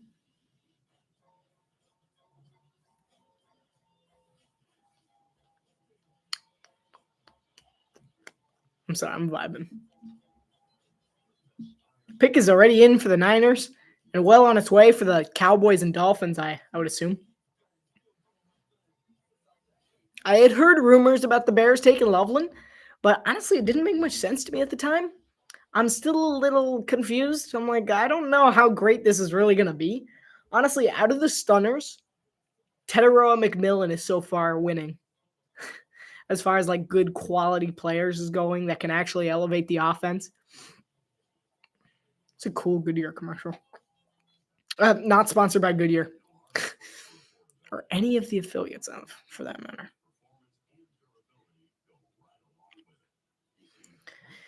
I could see the Niners taking Will Johnson here, the cornerback out of Michigan. Back-to-back Wolverines. I think it would be a good pick for for the Niners to take Will Johnson. There is a lot of concern about his injury history, but as I explained in my mock draft, John Lynch doesn't feel like the kind of guy who would be concerned about that. And he needs a difference maker. He really does. And I do feel like Will Johnson would add that level on defense that wasn't already quite there for the 49ers. And on defense, at least, I think it's a really good addition. I mean, have him opposite Talanoa Hufanga. You got yourself a very fine secondary.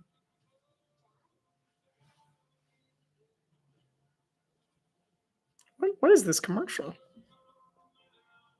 Sorry. But I really do believe that this is a very good, very strong. It would be a very strong pick to take Will Johnson because he might get injured, but Lynch doesn't feel like the kind of guy that would do this. He's got a really high upside. Honestly, I do really like Will Johnson. I don't want him for Miami because we have enough injury problems, but I think it's a good pick. I honestly have no idea who I want Miami to take. I really want them to trade down. Like, honestly. Like, please trade down. But anyway.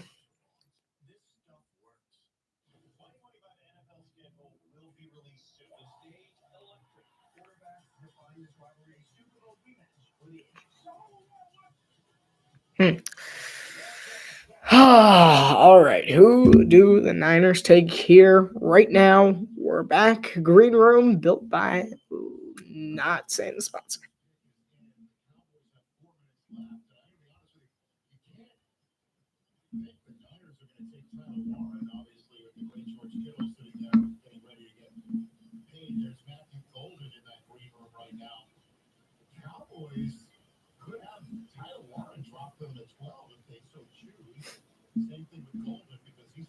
All right, John Lynch just made his pick. Kyle Shanahan's at the bottom of your screen with him. He's on the phone right now being blocked by the draft room in Santa Clara. I do believe this is where they would take Will Johnson. I don't think they would dare to take an offensive player. It doesn't feel right for the Niners.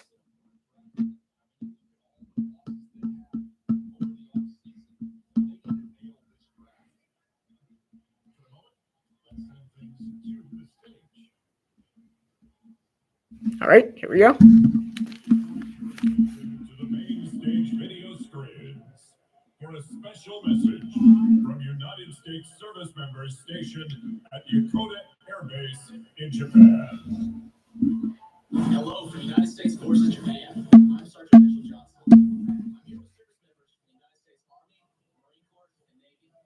We're proud to announce that this year we're celebrating our 250th anniversary. We're grateful for the opportunity to partner with NFL Salute to Service. Even on his thing, he's got Johnson. That's for Will Johnson.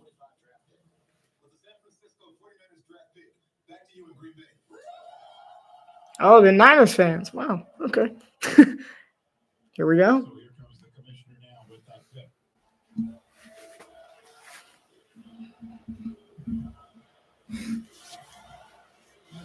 James of USA mixed in with the requisite booze for the Niners here in Packer Thank you country. to our men and women who serve in the United States military for your sacrifices to defend our country's. I mean, the draft is a vibrant area. I would love to go one day if it's ever in Miami or even Tampa, honestly. In the 2025 NFL Draft, the San Francisco 49ers select Michael Williams.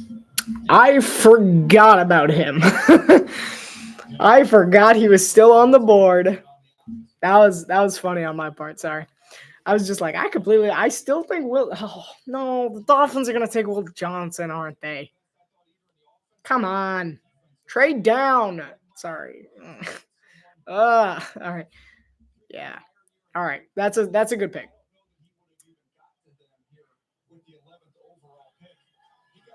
That's a strong pick. I actually really like Michael Williams. I expected him to go earlier. I'm surprised Atlanta didn't ever trade up. I'm honestly surprised. I really thought Atlanta would give serious consideration into trading up to get him. I mean, he really is a dynamic rusher, as we see up there. He's fantastic at just powering through.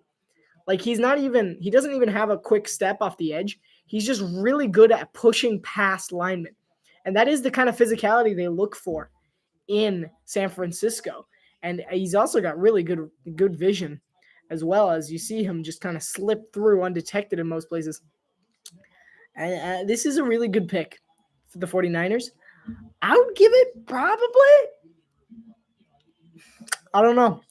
This is tough. I like him opposite Nick Bosa, or as a backup for Nick Bosa, the oft-injured Bosa. I don't think it adds a whole nother dimension to the defense. But I do think it's a good pick. You know, I'll give it a 3. I'll give it a 3. 3 asterisk, because it could be lower, but I do give it a 3. All right. The Cowboys are next.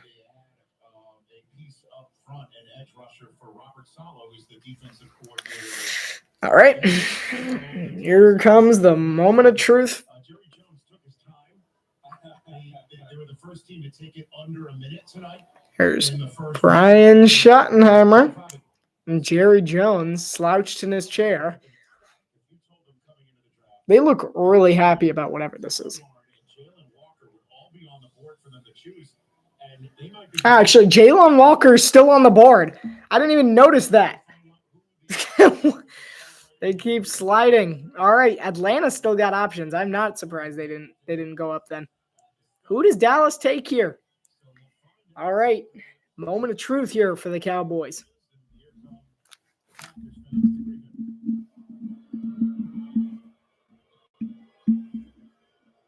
With the 12th pick in the 2025 NFL Draft, the Dallas Cowboys select Tyler Booker, guard, Alabama.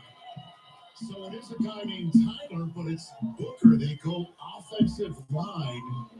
Can I jump in real quick? Charles Davis. Earlier tonight, our colleague, Kurt Warner, talked about the Cowboys being intriguing. What's going to happen with their draft? And what did Kurt fall back on at the end? Will they do something bold, or will they do what they always do and draft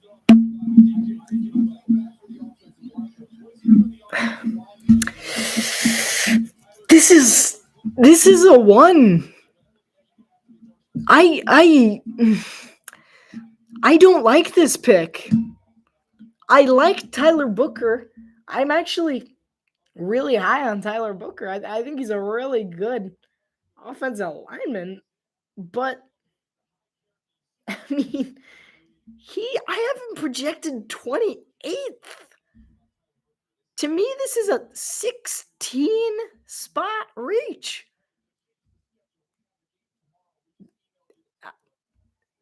This is an awful pick.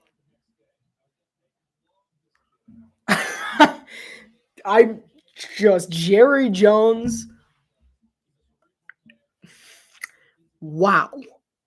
Just wow.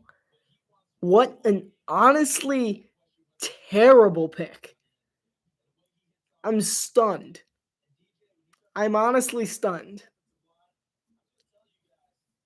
It's not what should happen.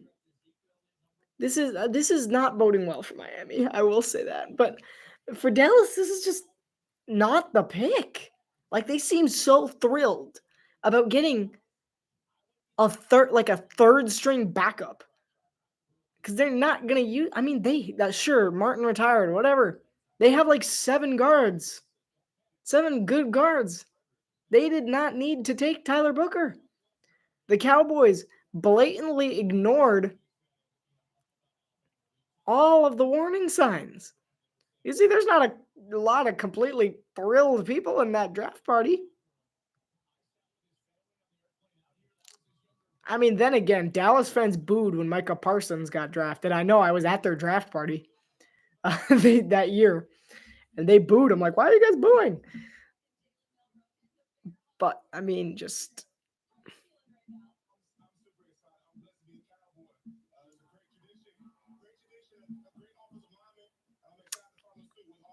I don't doubt that Booker will be good. Like, he's a good guard. Like, I actually really like Tyler Booker.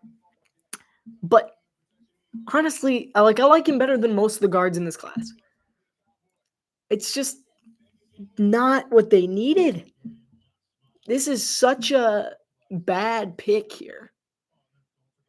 Like Tyler Guyton, Tyler Smith, Zach Martin. Like, look at all these guys. Tyron Smith, he's still playing. Like, this is not okay. I mean, Booker's a good player. But why? Why? I mean, the Dolphins are on the clock now. I pray they trade. Don't take Will Johnson. I mean, they can, and I'll be satisfied, but I won't be happy. This is just not ideal.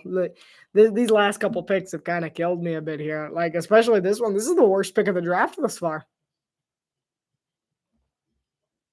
Right? Fins are on the clock. I am ready to be disappointed. All right.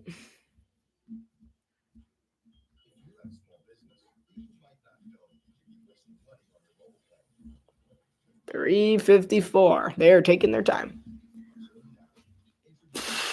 Please trade down. Yes, I know we have the longest active drought in the NFL. I know we haven't won the AFC since 2008. So depressing, man. I haven't been born to watch the Dolphins win a playoff game or win the division. I've come close. 2 years ago. That was our chance. Pixon. We didn't trade it. We didn't trade it.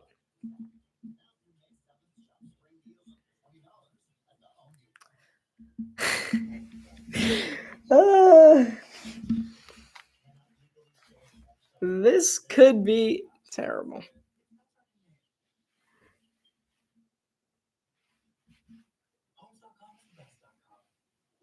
Guacamole? Is this for real? It is for real, yes. Nothing is frozen. Everything is made fresh every day. If you see an open kitchen, you gotta trust the food. Just as real as it gets. What you see is what you get. Exactly. I'm so I'm just like thinking right now. Apologies for the silence. It's just can't believe we didn't trade it. We really should have. We're so taking Will Johnson. It's like the one thing I like. Will Johnson's the only secondary member that I'm like I don't really want. If we can trade back into the first round, that would be nice, which is why I'm going to keep watching. But I'm not optimistic. We need a safety. We really need a safety.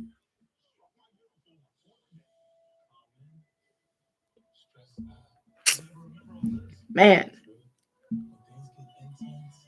Like Chop Robinson was a good pick, but Will Johnson has the potential to be good, but honestly, I am so tired of the Dolphins selecting like potential fire, like safety risks. Like how, like these guys who, if a pebble hits them, they fracture every bone in their body. We don't need that. We don't, and that's kind of part of it. Is that we don't need that, which is why I don't want Will Johnson. I don't want someone who shatters. Like, he's got an injury history. I'm done with injury history. Like, please take a safety. Oh, man. Here we go.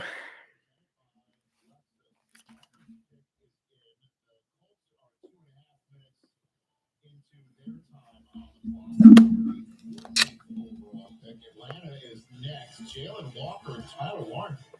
Two of the top six. You know what? Jalen Walker would be good. We won't take him. Tyler Warren would be good. We won't take him either. I mean, I would be fine with Jahdae Barron. I wouldn't like. He's not my first choice, but if we take Jahdae Barron, I would be okay with that.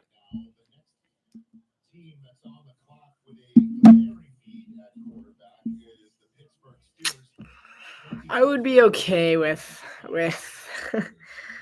with both. I would be okay with Barron. I would not be as fine with Campbell. I mean, with my friend Will Johnson because of his injury history.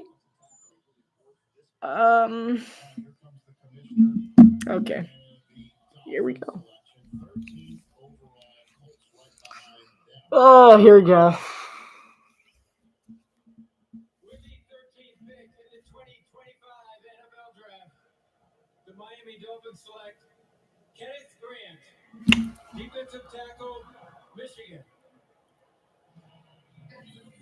Fellas, I gotta jump in because I've been hearing about this kid since he was a true freshman. Going up there and meeting with Yes! Jim Harbaugh and I would sit down. That's such a stretch. But yes! Oh, man. Oh, that's such a good pick. I love it. They would talk about Kenneth Grant as being the guy that could be the best in the future. And one of the reasons is this play that you're looking at. Right? Yes. He's got this rare motor for a guy that's 330 pounds, and he doesn't even understand how good he is yet. I think his best football is ahead of him. He's a block disruptor. Yeah. He's a great locker room guy. So I actually love this pick. I'm so happy. I thought for the last 20 minutes I've been like, they're gonna take Will Johnson, aren't they? I'm so it's a stretch, but this is such a good pick. I'm actually so happy. Oh, all right. Exhale. Ooh, all right. I was so worried they would take I still want us to, get another first round pick, but I do really like Kenneth Grant. In my mock draft, I did have the Dolphins taking Kenneth Grant just a long, long time from now because I had them trade back in and snag him at 25. But I'm so glad we didn't take Will Johnson. The Colts are taking Tyler Warren. This is pretty much guaranteed. The Falcons are taking Mike Green. Actually, you know what? Is Jalen Walker still on the board? Jalen Walker slid surprisingly far. I could see Atlanta just snagging him up.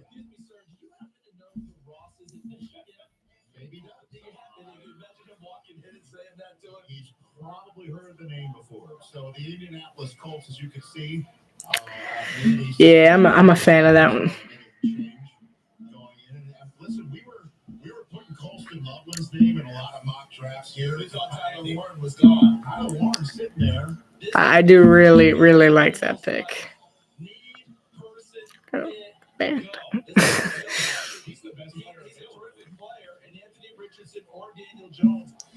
Yeah, they gotta take Tyler Warren here. It makes sense. It's a good pick. The Dolphins picked someone good. The Indianapolis Colts select Tyler Warren. That was a pretty easy one. That's a really good pick for Indianapolis too. I really like Tyler Warren. He was my favorite tight end in the class, and I've had Indianapolis on him for a while. I actually really like Tyler Warren. He's so versatile. He's just an incredible player. I really like that one. And similar for Kenneth Grant, I was still just so. All right. That was a good pick. We still need to find secondary somewhere, which is why I still believe we have to trade back into the first round, or at least trade Jalen Ramsey and Tyreek Hill or something. We just need more. Oh, man. I'm a big fan of this pick, Tyler Warren. I like it. I'm a big fan of Kenneth Walker too. Or sorry, Kenneth Grant. Oh man! All right.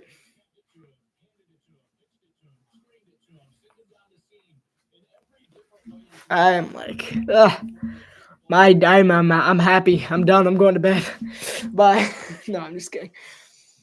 Oh, but my back does hurt quite a bit. This chair is not the best for back support. But great pick for for Indianapolis. Good pick for Miami. Awful pick for Dallas. Uh, oh, Dallas just got. I'm going to go ahead and put it in the chat. Worst pick of the draft.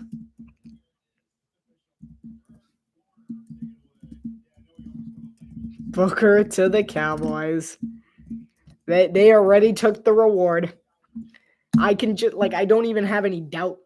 No one should be able to screw up that badly. That's hideous. I mean, it's terrible. It's honestly just really, really bad. That was a bad one. But let me tell you, the Dolphins did well. I'm pleasantly surprised. The Falcons have 4 minutes left. Oh, we're almost halfway through the night, 2 hours in. Boy.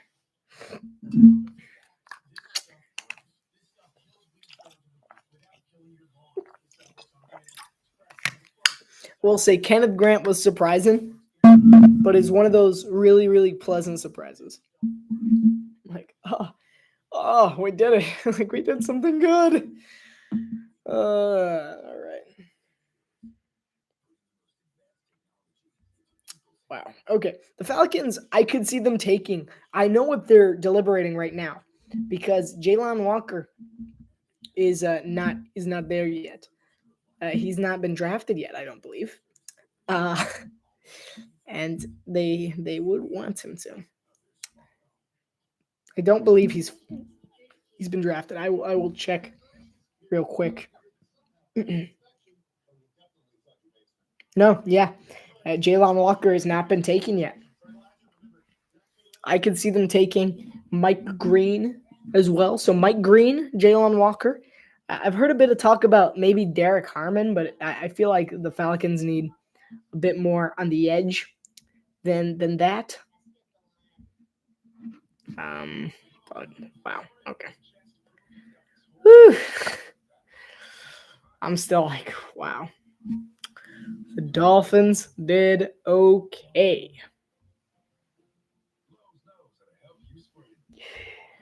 All right. Yeah, Tyler Booker was an awful pick for Dallas. I thought it was boding so badly because Will Johnson is still on the board, just by the way. And I'm so glad we passed on him. I really am. Yes, okay. Yes. Anyway.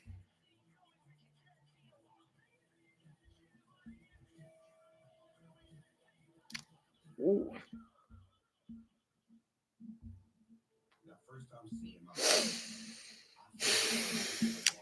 Cool. 2 hours left. Got 2 hours left. We ready? We're ready. I'm so relieved. I'm just gonna spend the rest of the night just being like, we did it. We did it. I'm just waiting for the rating because I want to see that rating on read the Tyler Booker thing.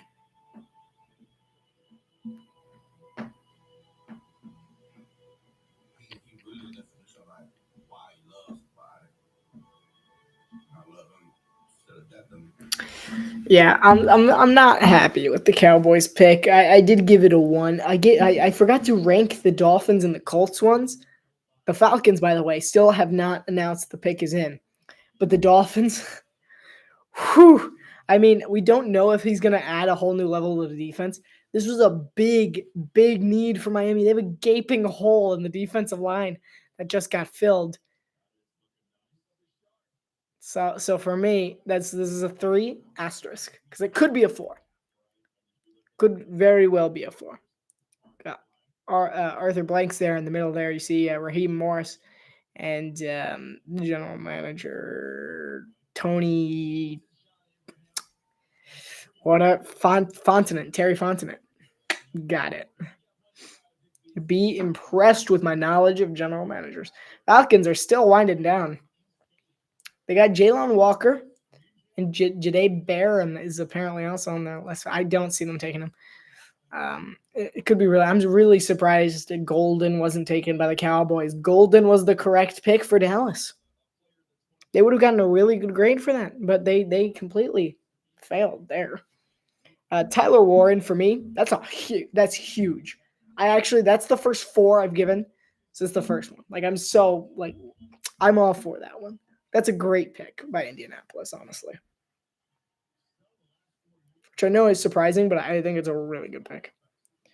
The Falcons' first-round picks under Terry Fontenot have been pretty good, to say the least. Kyle Pitts, Drake London, Bijan Robinson, and Michael Penix Jr. All of them have made a name for themselves in the league already for either being completely surprising. Wait, I didn't notice that they had the 8th overall pick in 3 straight years leading up to this. That's pretty funny. All right. A sea of red washes over as the Falcons make their pick.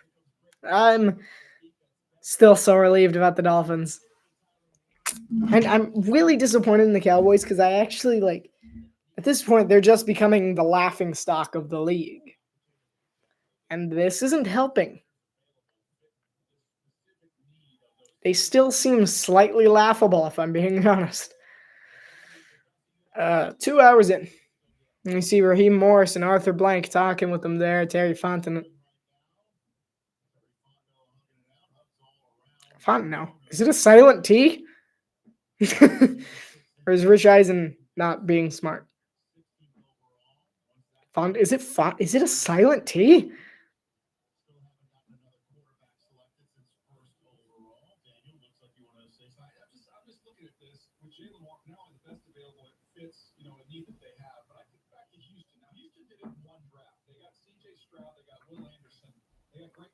Positions that need, they were leaders of each side of the ball. This, to me, you get Penix last year. If you come back with Walker this year, let these young guys lead the offense and defense of the Atlanta Falcons. Remember, those guys were named captains. I really see them taking Walker, who Jaden Walker. Jaden, is that his name? Yeah, Jalon Walker. Sorry. I really do see them taking Jalon.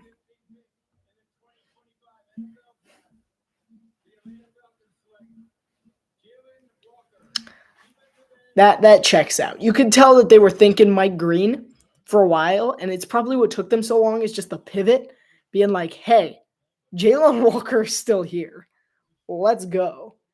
I didn't even have him available in my mock draft to where they were available, to where I had them trade up. I had them getting Michael Williams. But this is a steal for Atlanta. Honestly, this is a really, really good pick. I would go 3, maybe 4 on this one. Because this does open up the defense to such bigger possibilities. And this is such a good value pick because he was ranked so high. He was ranked really ranked higher than. I liked him. I liked him better than Michael Williams. They were both disruptive, but I like his speed. I like his edge speed, and I think that makes him really disruptive. And I really liked him, honestly.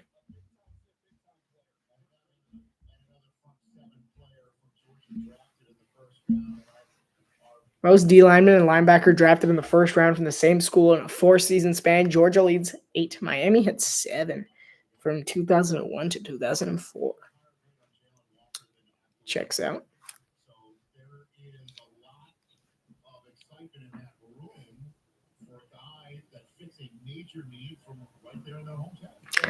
I'm all for this one. Jalon Walker, he's a hometown hero as well. This is a really good pick for Atlanta. It's a 3 or 4 for me. This is definitely I'm really high on this guy from the beginning. I really liked him. And they just got better because he's from Georgia and he slid down to their pick. Phenomenal. I really do like this pick for Atlanta. I think they got incredibly lucky. The draft board just happened to fall for them. Next up, we have Arizona. This is interesting. I could totally see Arizona taking Michael Golden. Here's something. You see the draft room there in Temp?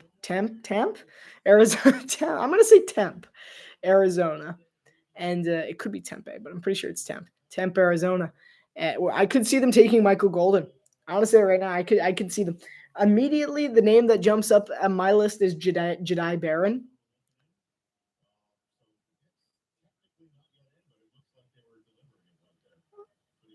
Jade Barron. Sorry, I was listening to Rich Eisen for a second.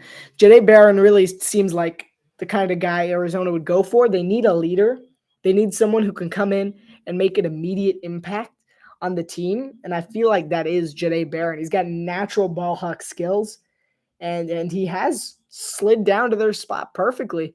And he's right on the top of Daniel Jeremiah's best available list, as we see on the screen, at least for those that are watching on NFL Network.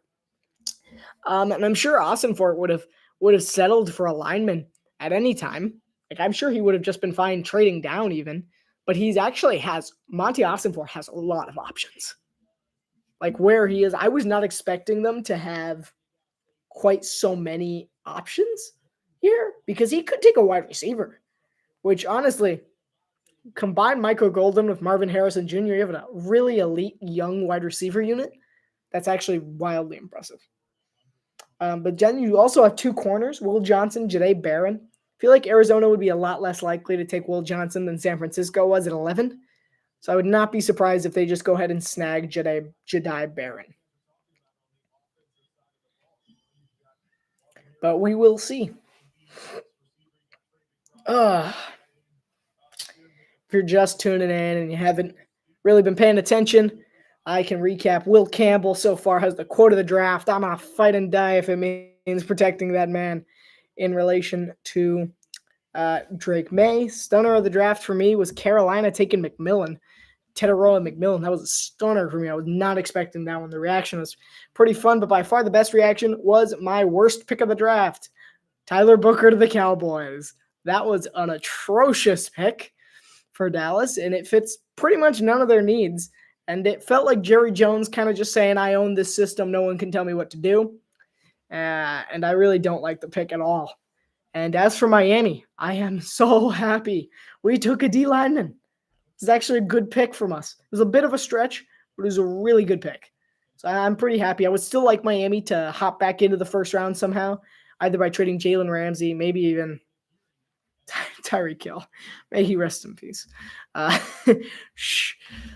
wouldn't mind that either. Have him jump down to the mid-20s, get a safety, and then I will be incredibly thrilled with how this draft has gone. D lineman, safety. Those are kind of the things. Even if we get trade up in the second round and get Xavier Watts, I would say it would be very, very good for the Dolphins. I think we need Malachi. We need either Starks. If we don't trade a corner, if we don't do the Packers trade that I had suggested, which I'm not sure would go well with the Green Bay audience here, but if they don't do that, I think our options for the Dolphins at least would be Trey Amos, Malachi Starks, Nick Amanwari, Xavier Watts, and that's pretty much it. Here comes the Cardinals pick. The Arizona Cardinals select Walter Nolan, defensive tackle, Mississippi. All right, so they go interior defensive line here, Daniel. Yeah, they were active in free agency. They just brought in Calais Campbell to see what they get out of him. Okay. I did not see that coming at all. I actually love this pick. But if I'm being perfectly honest with you, Walter Nolan, in my book, just from watching tape, and I did watch a couple of Ole Miss games this year, in my book, Walter Nolan's if not the best, one of the best defensive tackle, interior D tackles. I mean, he's so big and disruptive. Like, he just gets to the quarterback so fast, and he bull rushes everyone. And I mean, he's really strong for a D lineman. So I am very surprised that Arizona went here, considering the options they had. I mean, they had Jade Barron, Will Johnson. Here's a bit of a weird one, but Mike Golden is still on the board. Matthew Golden, the guy who the Cowboys should have taken, was still on the board. They took Walter Nolan. This is a good pick from the Cardinals. I'm giving it a 3. Because the only thing that it misses out on is I feel like it's not a need, and I'm not sure it really it doesn't really open up the defense to all new possibilities. But I do feel like it's a good pick. I really liked Walter Nolan. I would have loved to see him in Philadelphia. And I really honestly thought he would slide that far because I thought he was quietly one of the better players in the draft. But coming here, he's actually really high for him. I was not expecting this. It's a bit of a stretch for Arizona, but I think it's a good stretch. I am honestly all for this pick if you're the Cardinals. I think it's a really good pick. All right, the Bengals are on the clock. Be watching here. They must pick defense. I'm sorry if you're a Bengals fan, but you must pick defense. On this one, and you have some options. Mike Green is still available, which I think is a good pick there. Smart pick. The Bengals don't have high hopes for this draft. They haven't really. And I think it would be wise of them to take another edge to replace Trey Hendrickson, since I assume he is going to be traded away. And I think it would be rather wise to take Mike Green here, or at least another edge rusher. By the way, Seattle on the next pick, I got no idea. Like, that's one where I'm just like, no clue. I mean, they could take a corner. There's a lot. All the corners are still on the board, by the way. And Will Johnson was predicted to go 11th for San Francisco in my draft, at least. So all the secondary members, it looks like the secondary is going to start stacking out towards the end. And at this point, we're just kind of filling out the gaps. And Walter Nolan was surprising. But I feel like Mike Green to Cincinnati is definitely the top choice. Otherwise, for the Bengals, it might be worth considering Derek Harmon. Derek Harmon could be really good. I feel like those are kind of the big needs for Denver. He's kind of on that D line. Obviously, it's up to the new DC. It's gonna be interesting. That's like these next. It's worked out in such a way where it's kind of like I have no idea. Like, my mock draft was so wrong. I mean, it was like what general managers needed more than what they wanted. It felt like in this one, it was kind of like, hey, this is what we want.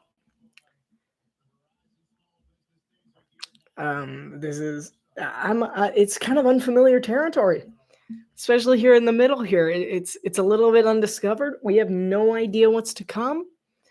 I do feel like Cincinnati could take Mike Green. That feels like the pick for me, but they could take a secondary member.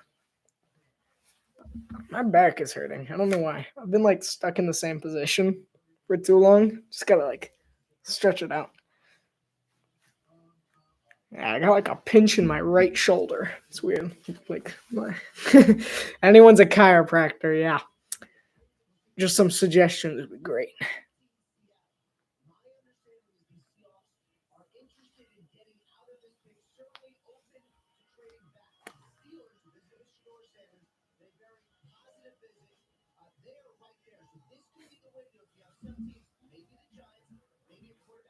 Okay, so we just heard from Ian Rappaport that the Seattle Seahawks are looking to trade away. I am not surprised. I knew it that Seattle wasn't really thrilled with it. And I mean, Seattle did, honestly. They lost their mind with all these trades that they had. They had a really messed up free agency. But John Schneider, I'm trusting him that he has a plan. We're just going to have to hope and pray if you're a Seahawks fan.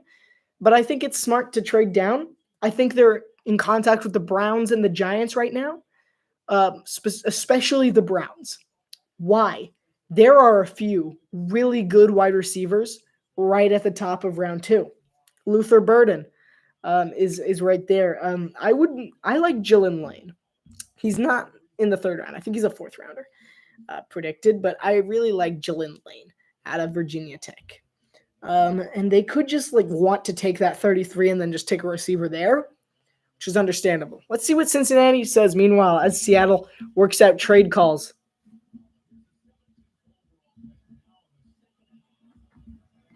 We're now in the second half. Did you hear that? It's been 2 hours and 15 minutes.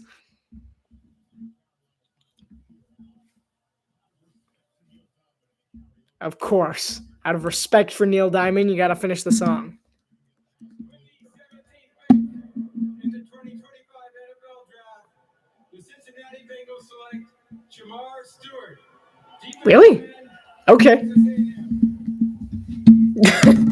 I mean, he's on the list. I did say they needed edge, and he is an edge rusher, and he's a good one at that. I do like Shamar Stewart from Texas A&M. I really expected them to take Mike Green, but I would say Shamar Stewart was my number 2. Actually, my number 3 after Derek Harmon. Yeah, he really is more disruption than production. Yes, that is something I've heard quite often, that he doesn't have a lot of sacks on his resume, but he kind of just gets in there and makes a mess of things. At least that's what I like to say. He just kind of gets in there and makes an impact. So he's a very impactful player, which I think is very good for Cincinnati. I'm pretty satisfied with this pick. I think this is a 3 for me. I'm giving it a 3. He does add some dimensions to the Bengals defense. The only thing I would say is that I'm not sure. Obviously, we have no way to predict the future. But it's a little interesting to me that Cincinnati would choose. Wow, he just bull rushed Roger Goodell. I was a little surprised that Cincinnati went more for disruption than production, because Mike Green is on the opposite side of the spectrum. He led the FBS last year with 17 sacks. Like, that guy is crazy. Like, he can pile on some sacks. Mike Green's insane, which is why he's so disruptive. But the thing is, he played for the Marshall Thundering Herd. He didn't have any real big FBS competition. And so I could see why Shamar Stewart would go here. I'm actually really like Shamar Stewart as a player. His clips are really nice. It's a good pick from Cincinnati, all in all. I'm interested to see how it'll go. It's good to know that they like disruption over production, just as in general. Because the 2 options, I really expected them to go more production. Because I know I would have probably picked Mike Green if I was in that scenario. But I think it's a good pick from Cincinnati nonetheless.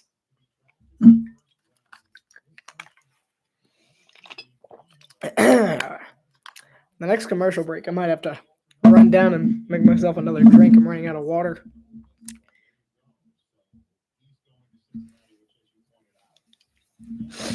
I think my allergy medicine wore off because I'm like, ugh.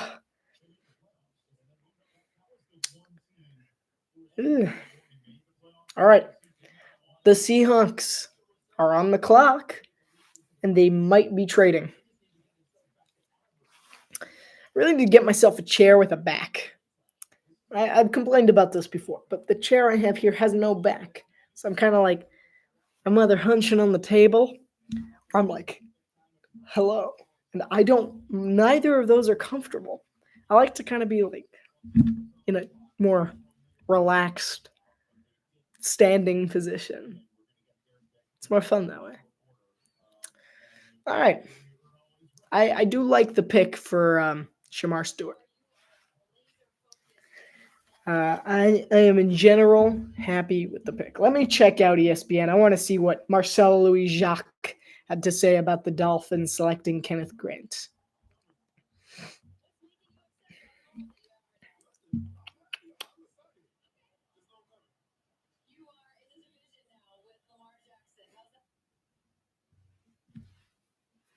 We just lost sound up here on NFL Network, but whatever. And it's back.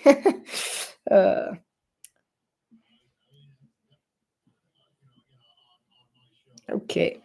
Marcel Louis-Jacques thinks it's a good pick, which is always a good sign, but he's wondering if the Dolphins might regret not taking a cornerback, which is why I say they should hop back in to the first round by trading Tyreek Hill / Jalen Ramsey and or pick your poison.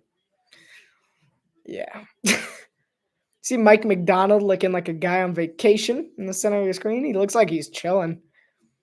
Yeah, I mean, I like his style. He's just kind of like laying back. He's got a button up like what's the word in English? It's like a button up polo essentially. Pretty stylish. All right, the Seahawks are already picking. This was fast. I thought they were trading. Come on, Ian. What do they take here? NFL draft. The Seattle Seahawks select Ray Zabel, Ooh. North Dakota State. Okay.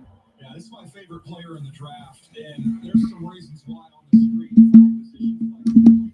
Okay. Honestly, I'm surprised I didn't see it sooner because I actually just completely ignored him in my mock draft because I don't particularly care for the fact that he's unproven. And I mean, he played a few games against FBS teams where he looked good, but for the most part, he's an FCS guard. I mean, he did hold his own on at the combine. But all in all, I was kind of just like unimpressed with Gray Zabel, but he does kind of fit the kind of vibe that I guess in Seattle. Like he very much fits the culture of Seattle. Yeah, I can see this happening. I'm a little surprised that they didn't move because I know they weren't entirely thrilled with their spot here. Tampa Bay, I know their spot. I know who they're picking. Like to me, it would be foolish not to pick Jihad Campbell. It would be absolutely foolish of them. So this one for Gray Zabel, I give. It doesn't really address any of their needs, but they also don't have any. They didn't have any options. They were in such a bad spot in the draft. It was like all that was available were linebackers and defensive tackles, and they're like, we don't need that. Like they need offensive weapons.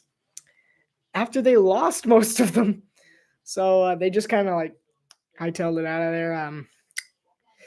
That's what I was expecting, at least after McMillan went off the board. They could have, of course, taken Matthew Golden as well. I wasn't entirely surprised they didn't take him because I did think that they would want. I feel like Sam Darnold wouldn't be able to keep up with someone as fast as Golden. No offense to Sam Darnold, but he's worked most of his career with like really pass-catching receivers like Jackson Smith and Jigba. And Matthew Golden's a little speedy for him. And I do feel like it is a good pick. It would have been a good pick to get Golden as well. I don't know. I'm trying to think of like a good thing that I could say about Gray Zabel, but honestly, I'm not sold on him. I give it like a 2 asterisk because like a lot of people were saying we're stunned with how good Gray Zabel looks, how much he's impressed during the draft process. But I'm like, I just don't see it. Like I don't generally like linemen, but I did like Tyler Booker. I don't like where he got selected. Like I do like the Seahawks, but I don't necessarily like who they picked. I was a little bit iffy on this one. On Tedder. I would have much rather them take a wide receiver, someone who's still on the board is. Sorry, I just noticed an issue. Give me 1 second. I'll keep talking, but I might have to go off camera for a sec. So I don't. My device isn't. My recording is not charging.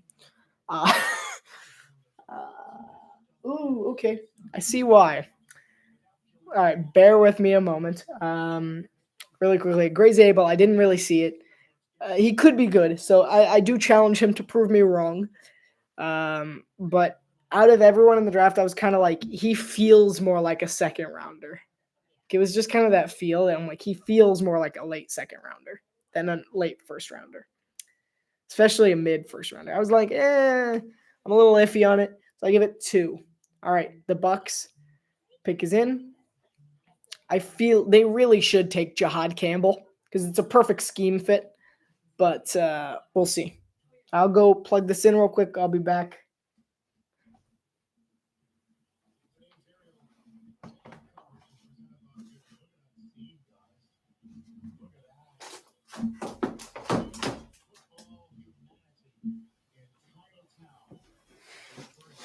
I'm still here. I'm just moving stuff. Don't worry.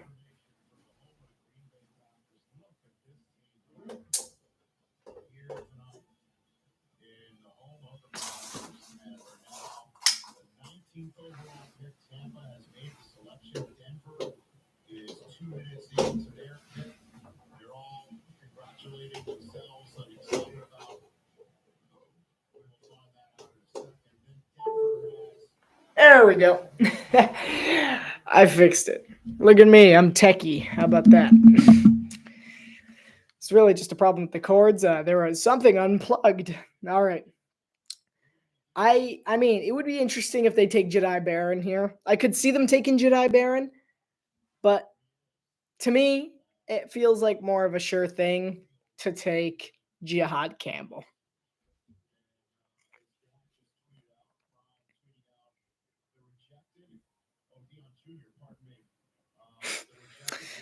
The entire Sanders family has got. I wouldn't have drafted him either.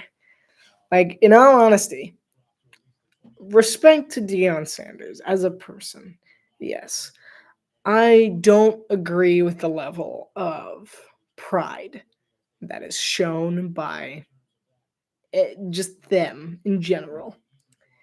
And I don't believe that Sanders has the talent to back up he does have the talent. He doesn't have the skill. That's a bad choice of words. He has the potential, but I don't think he has the mindset or the skill needed to be a good quarterback in the NFL. And I mean, I do challenge him to prove me wrong. That's another person. That's another one who I'm like, hey, prove me wrong. I don't believe he's gonna be good. But I really do want him to prove me wrong. Because I mean, that's another potential to be a good quarterback. But his mindset has to change because not everything is easy for him from now on. Like he got in college because of his dad, and he might even get into the NFL because of his dad. He needs to prove himself. 19th pick in the 2025 NFL Draft, the Tampa Bay Buccaneers select Emeka Egbuka, What? wide receiver, Ohio State. The Ohio State has entered the chat. The 2024. Really? Okay. I'm gonna give this one a 1. This is a 1 for me. It's a bit of a disrespect towards Jihad Campbell, because honestly, he's a Buccaneer. I mean, he fits the bill perfectly. I don't agree with this selection. I mean, he's a good receiver, but this isn't necessarily. I don't believe this is what they needed. Oh, yeah, I'm a little disappointed by this one, in all honesty. The Bucks could have done better. I will say, this is the second worst pick of the draft so far. The Cowboys one still is a little worse because the difference for Egbuka is that Egbuka is going to make like a big difference on offense. Like I'll give him that. He's going to be really good. But in a wide receiver unit where you have Chris Godwin and Mike Evans, a third wide receiver, I mean, you had some decent third guys. Like, correct me if I'm wrong, but I believe they have Jalen McMillan from last year. I mean, they don't really need another wide receiver. I think it's a bit of an ignorance from Tampa. I'm not sure how I feel about Jason Licht's pick here. It really should have been Jason Kidd. It really should have been Jihad Campbell. And if not, it should have been Jedi Baron. Yeah, this one really this one doesn't click for me. I don't get this one. Maybe, Jason Licht has some other plans about this, but I don't get it. I mean, it's nothing against Emeka Egbuka. I think he's very good. I just don't understand the thought process. It's a very strange pick. Anyway, the Broncos are on the clock. They might be fielding some calls. We've been hearing that the Broncos might be fielding calls for the 20th pick for a long time now. And we might get the Giants. This is the last chance for the Giants or the Browns to hop into pick 20.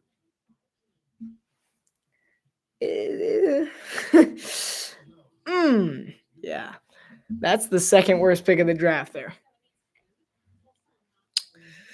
I'm not a fan of that one. I'm honestly surprised. That was one of the picks where I'm like, this feels like a lock because of how much he's a scheme fit, and he was still available. It was a very strange pick here. The Broncos, I think they're going to trade down. If they don't, I think they have options, all of which on defense. They could take Jedi Barron. Will Johnson still on the board. Jihad Campbell is still on the board after Tampa missed him completely. I don't know what happened there. Derek Harmon, I think, would look incredible in a Broncos uniform. I mean, Denver's not really going to get what they want here because they kind of just need like basic. Matthew Golden. Why am I forgetting Matthew Golden every time? The Broncos should pick Matthew Golden. Like, that's a fantastic pick. Wait, mind blown. They need to pick Matthew Golden here. I mean, anybody will do. The Broncos went from not getting anyone in my mock draft to essentially been like, yeah, okay, they got everyone. Like, they have a lot of options. Matthew Golden. Omarion Hampton is still available. Take one of them. They have so many options. Okay, wait. The Broncos are actually in the best scenario yet. They have incredible options here. This could be very, very interesting. It's been 2.5 hours. We got 12 more picks to go. They are going faster now, I will say. Because once that backup cleared, it's kind of been like, all right, here come the Broncos. Broncos country. Let's ride. Anyway, Denver's like, glad we got rid of that guy.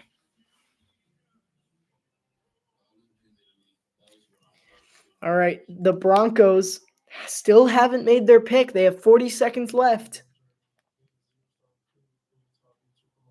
Pick is in. The Broncos did not trade. Honestly, smart decision. This one is one of those where I'm like, I actually agree with this one. We knew they were fielding trade calls yesterday, but then you have your 20th pick, and like your top 10 guys are all still on the board. Like Denver's probably like, whoa, we actually got, like, they could get Omarion Hampton here. Yeah, like Rich Eisen just said, Omarion Hampton would be a great pick for them, as would Matthew Golden. See Sean Payton center stage, and beside him,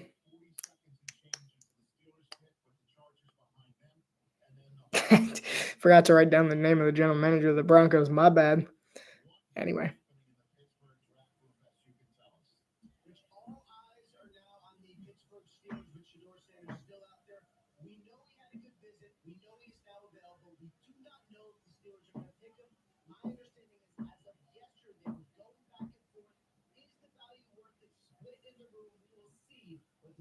So apparently the Steelers are split in the room whether they want Shedeur Sanders or want to go elsewhere. Personally, I like Jackson Dart better. I just don't like Sanders' attitude in general, which could be like just a personal thing. But who's this? April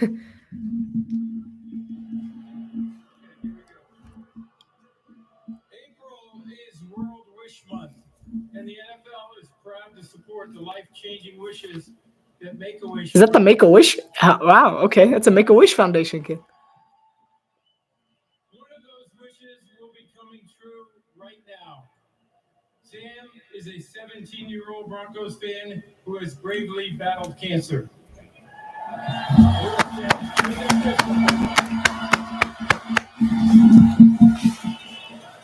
His wish is to announce the first-round draft pick for his favorite team. Please join me in cheering on Sam as his wish comes true. Take it away, Sam. That's pretty. That's cool. Let's go, Broncos. All right. With the 20th pick in the 2025 NFL Draft, the Denver Broncos select Jahdae Barron, DB, Texas. Okay. So the 10th player on your top picks is the 20th overall selection. I mean, Jahdae Barron is a natural ball hawk. I mean, this guy's got such good skills when it comes to just knowing where the ball's going to be. And he closes gaps so quickly. He's got incredible instincts. I mean, this guy, I really like this pick. Denver had so many options. They had a plethora of options. They could have taken a Marion Hampton, which I'm sure is something that Broncos fans are going to be like, oh, in like 5 years. Maybe even this year, Broncos fans are probably going, we had Hampton. Or, Golden. We had Golden. I'm surprised that Matthew Golden's still on the board, by the way. And anyone could take Matthew Golden, honestly.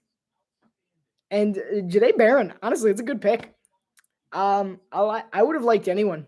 I would have liked anyone here. That's a 3. It's not a problem area for the Broncos, which is why it gets a 3 instead of a 4. But Jahdae Barron, he's really good. He's got natural instincts. Him and Patrick Surtain. Ooh, that's a dangerous duo. I will tell you, the Broncos, watch out for their secondary next year. Let me tell you. Ooh, look at that. Look at that. Yeah. That's a good squad right there. Nick Bonito and Dre Greenlaw, Pat Surtain and Jahdae Barron. I am telling you, those two are going to make for a team in the secondary. It's a good pick. I'm honestly surprised Barron didn't go sooner. Remember, Will Campbell still on the board. Derek Harmon would have been a good pick as well for Denver. I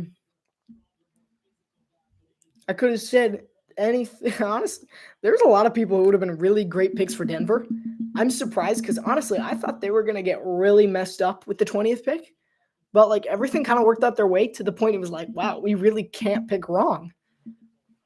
And I think a lot of Broncos fans are probably like, why didn't we take Hampton? But this is a really good option.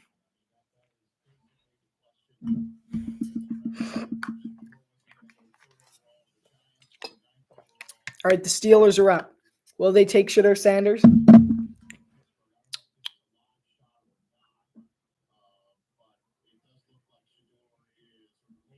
Or will they take Jackson Dart? Or will they take no quarterback at all?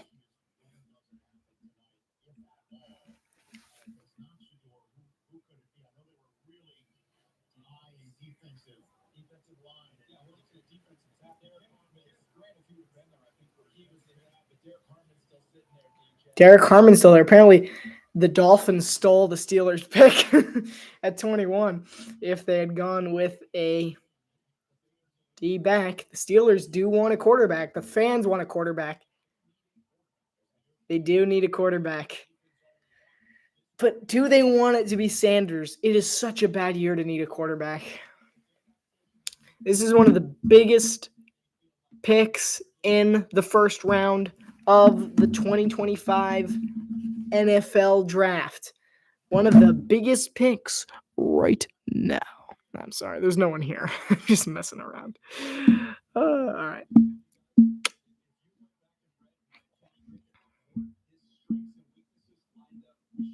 I'm ready.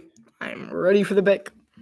My back still hurts. If anyone knows a good chiropractor, here comes Roger Goodell with one of the most impactful picks of the day. The Pittsburgh Steelers select. With the 21st pick in the 2025 NFL Draft, The Pittsburgh Steelers select Derek Harmon, defensive tackle, Oregon. On the reaction from the crowd as the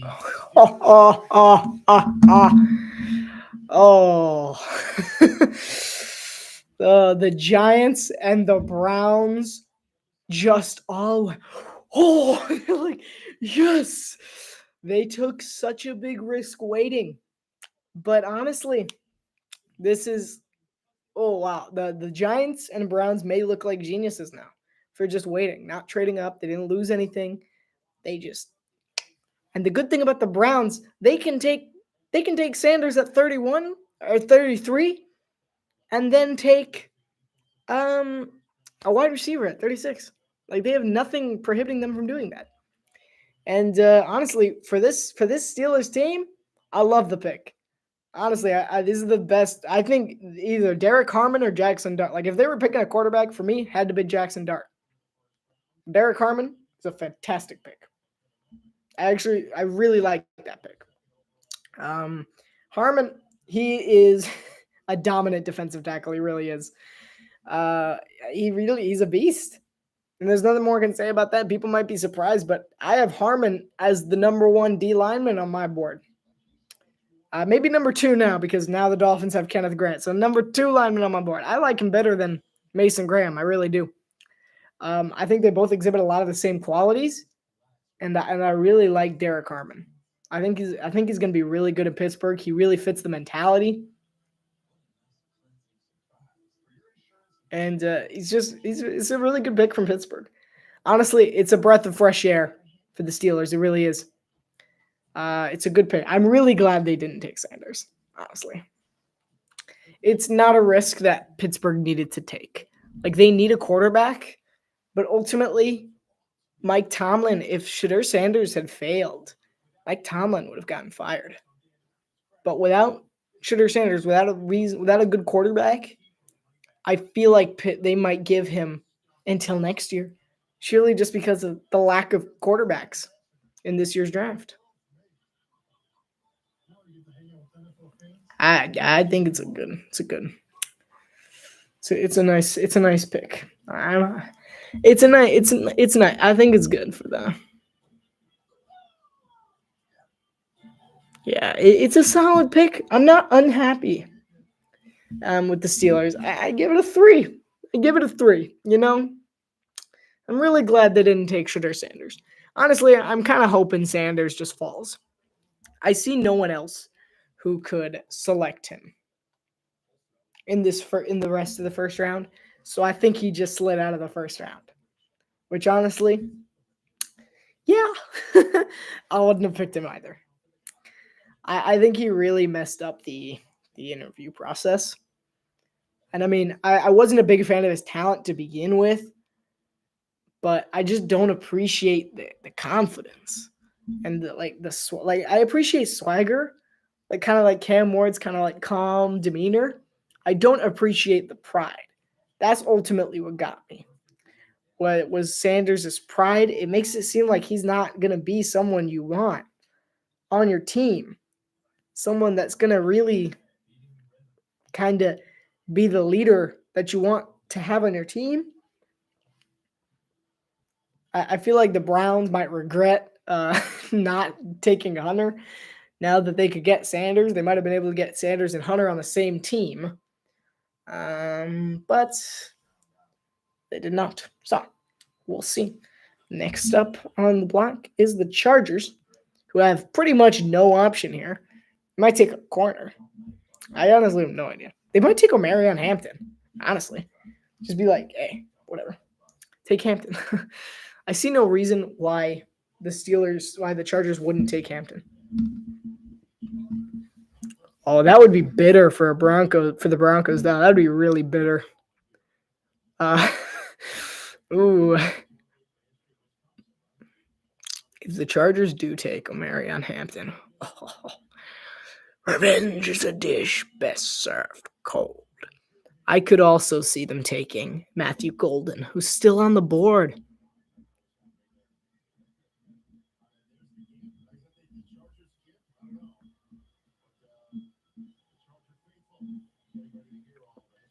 All right, we're ready for the Chargers pick. I would honestly not be surprised if they took Marion Hampton.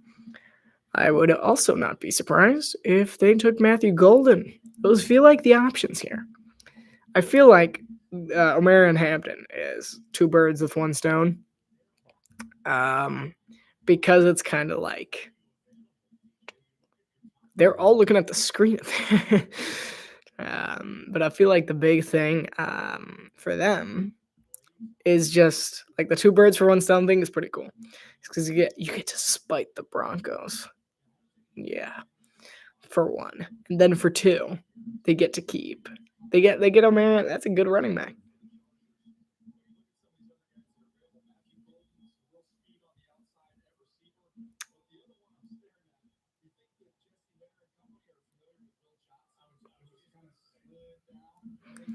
I was thinking that as well, but thanks for my buddy over there on NFL Network reminding me of Will Johnson.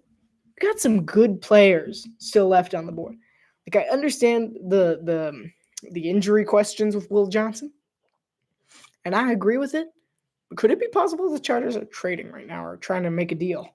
The Dolphins, maybe? Like, please. If they do, take a safety. Like, I'm not settling for no Will Johnson.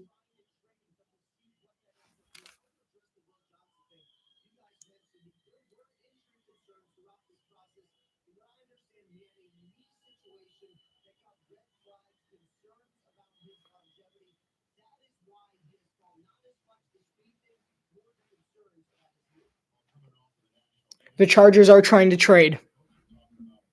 We just heard from Ian Rappaport that he does believe the Chargers are in an attempt to trade. Don't know with who yet, but they're trying.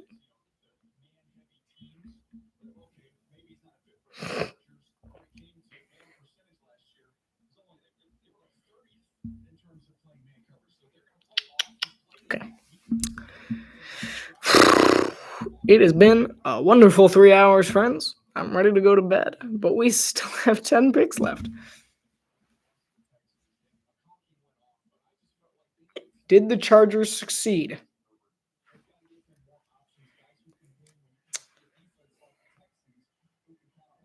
Let me get a snack real quick. I can reach I have like a bag of chips over here. Just slide them on over. It's been a long day.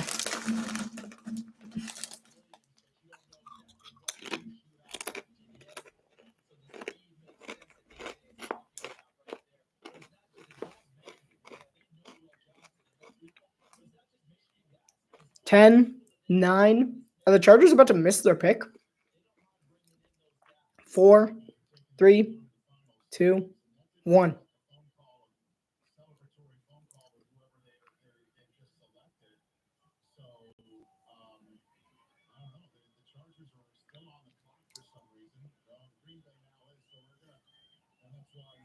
Okay. The pick is in, which means the Chargers tried to trade, ran out of time, and called Roger Goodell in the last like half a second. That could have been an interesting scenario. Let's see who they pick here.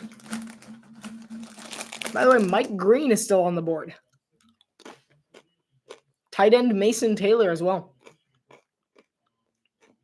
I do like Mason Taylor. Even though he's a tight end. Jason Taylor. That's all I got to say. I don't care. It's like Mason Taylor. I don't care if he's a tight end and we don't need it. Jason Taylor. He's Jason Taylor's son. We need him.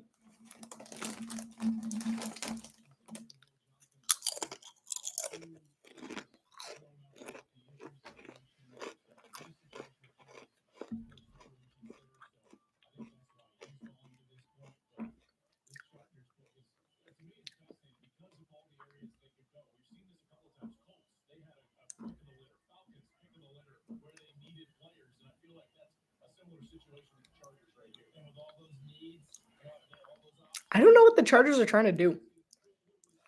There's appears to be some confusion behind the scenes as well because we haven't heard from Roger Goodell yet.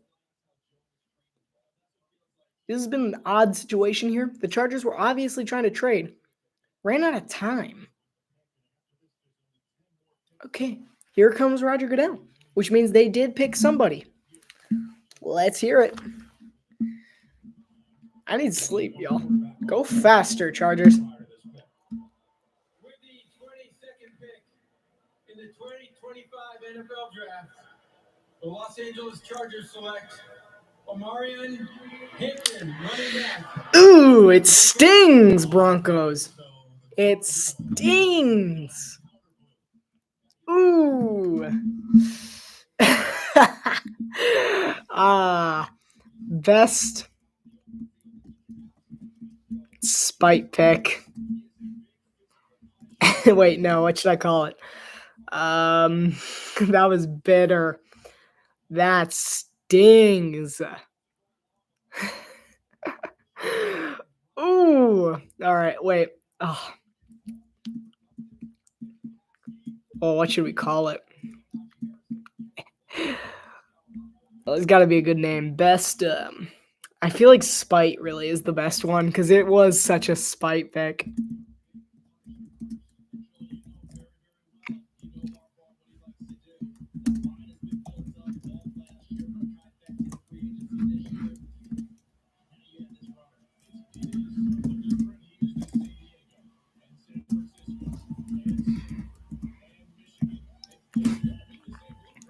That is so funny. Just wow. That is actually really funny to me. All right, the Pack are on the clock. This is who I want the Dolphins to trade with. Jalen Ramsey for Jair Alexander.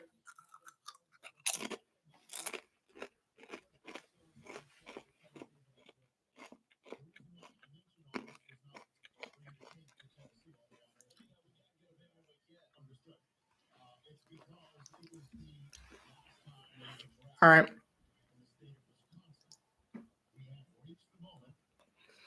The Omarion Hampton Chargers pick, that's a 4. I'm sorry, bro. It's a great pick. They do need a running back. And it's just so funny that the Broncos passed on them and the Chargers, you know that meme where there's a guy like on the grave? That was that for me, like Omarion Hampton. Like we see Brian Gutekunst.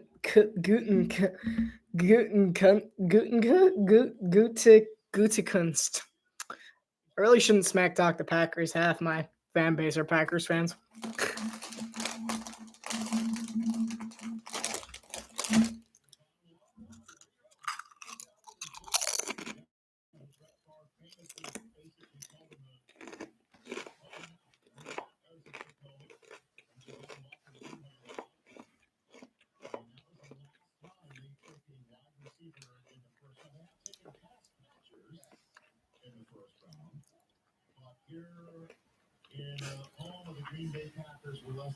Come on, Dolphins, make a call.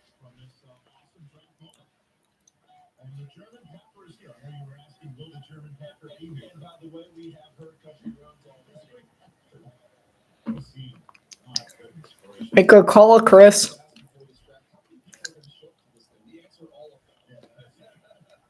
Come on. Oh, these 4 minutes could not be going slower. I could tell they're fielding calls too. The way Gutekunst was talking on the phone. Go back, go. Please take Jalen Ramsey.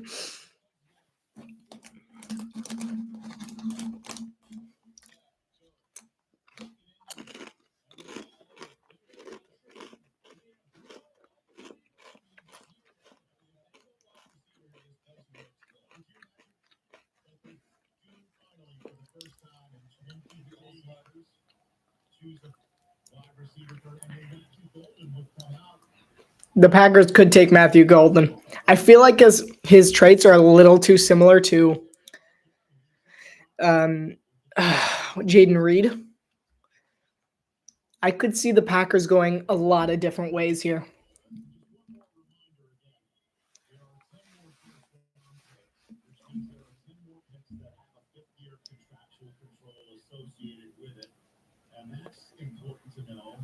Chris, that's usually why a team trades back into a first round to get that fifth-year contractual control. That's why they usually do it for a quarterback. The night began 2 hours ago.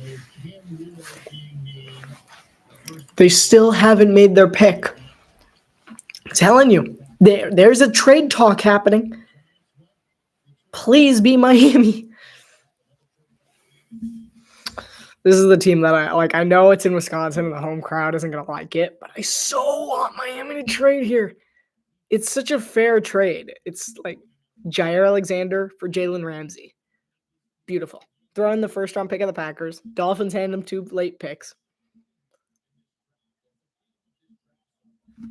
And Bradley Chubb. I'm fine throwing in Bradley Chubb. Excuse me.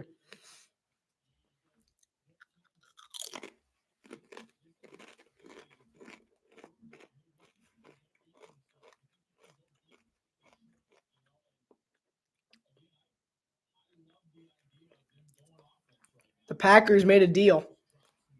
They got someone. Looks like they made a pick. I think they made a pick. Shame.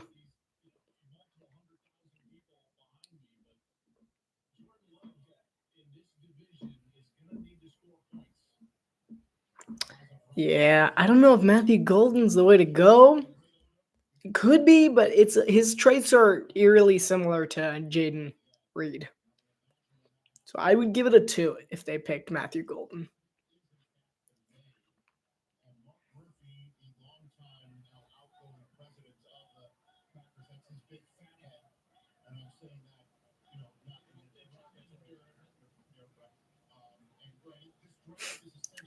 That was not a good line by Rich Eisen.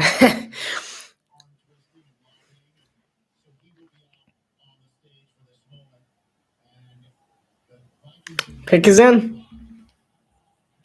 Didn't trade.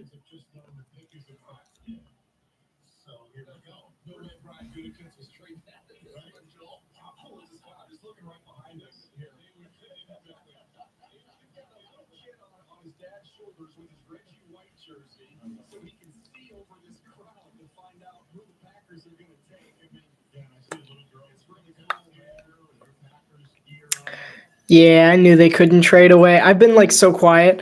I keep forgetting because I'm like also watching the draft, you know? I apologize that this hasn't exactly been the most professional because I haven't been filling space. I've been thinking. So I do apologize. I honestly forgot I was live just now. It's kind of like, I really wanted the Dolphins to trade that. But I knew the Packers wouldn't. Because, I mean, they're at the home crowd. There's no way they would have bailed. Sadly. I would have loved it if they did, though. The Dolphins have 10 more picks to try and jump back in. Get a safety. Actually, they probably have like three more picks. Honestly, Minnesota's going to take Starks. So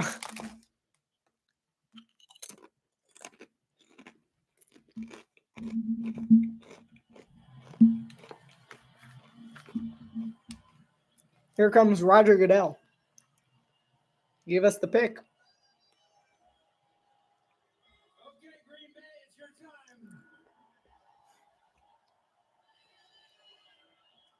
To make this historic pick, please give it up for first team All-Pro, Pro Bowler, 2-time Super Bowl champion, and Packers president and CEO, Mark Murphy. Mark Murphy. Thank you, Roger. How about this atmosphere? Is it unbelievable? Send back down. Roger, thank you to the NFL for bringing the draft here in Green Bay for the best draft in the history of the NFL.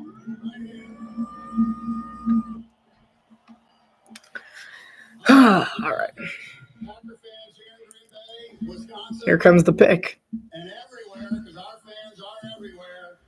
It is my pleasure to welcome you all to the NFL Draft at Lambeau Field. It is our honor and privilege to host this wonderful event in our community, particularly since we are the only community-owned team in the NFL.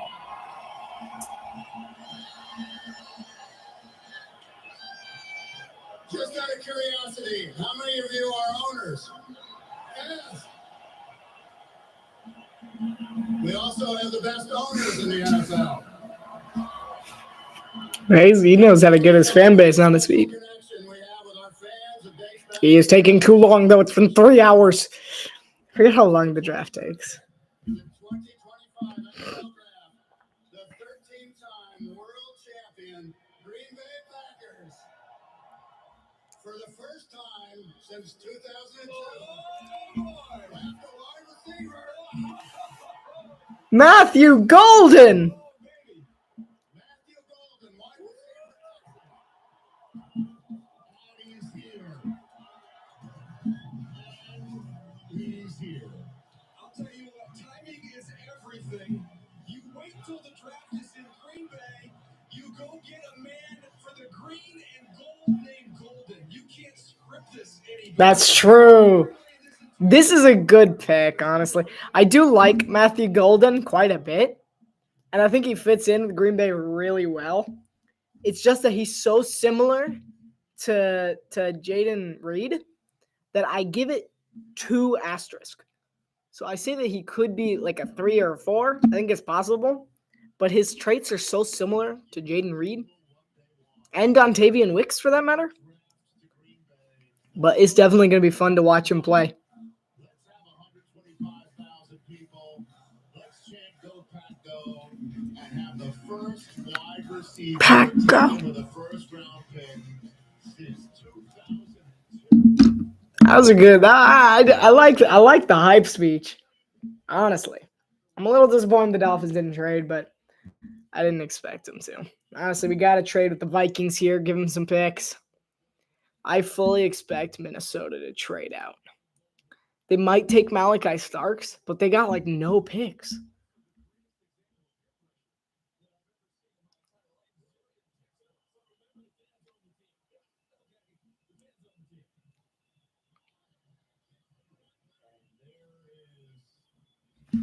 All right, the brand new Green Bay Packer is now the hometown hero, Matthew Golden.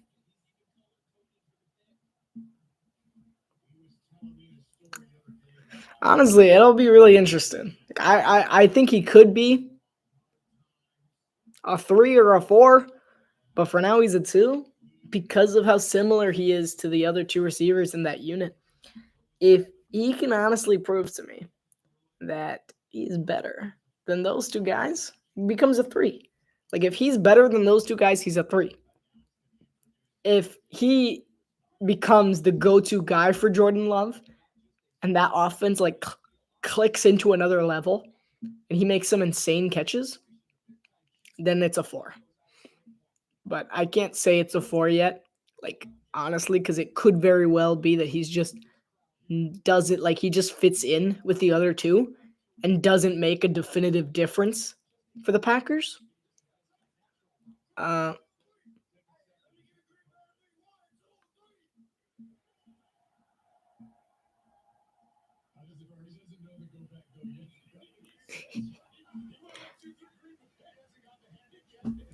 He didn't know Go Pack Go. That's pretty funny.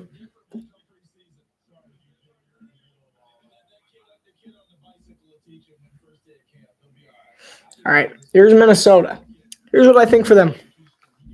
They could take Malachi Starks. They could take Nick Amanwari. The Vikings need safeties. However, something they lack is draft picks. I would not be surprised to see them take a trade here. I would not be surprised. I know Minnesota was kind of looking at Golden. Like if Golden had fell down to their spot, I know they would have snatched him up because they need more weapons for JJ McCarthy. Who better to match up with JJ Jefferson? Like that would have been a 4, man. That would have been an instant 4 because Golden would have really elevated them.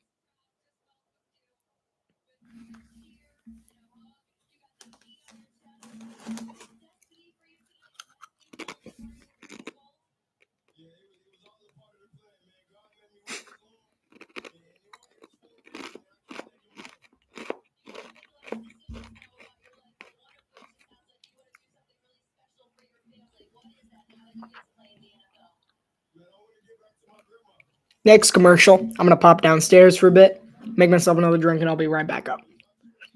Because I'm wiped. I need some more to drink. So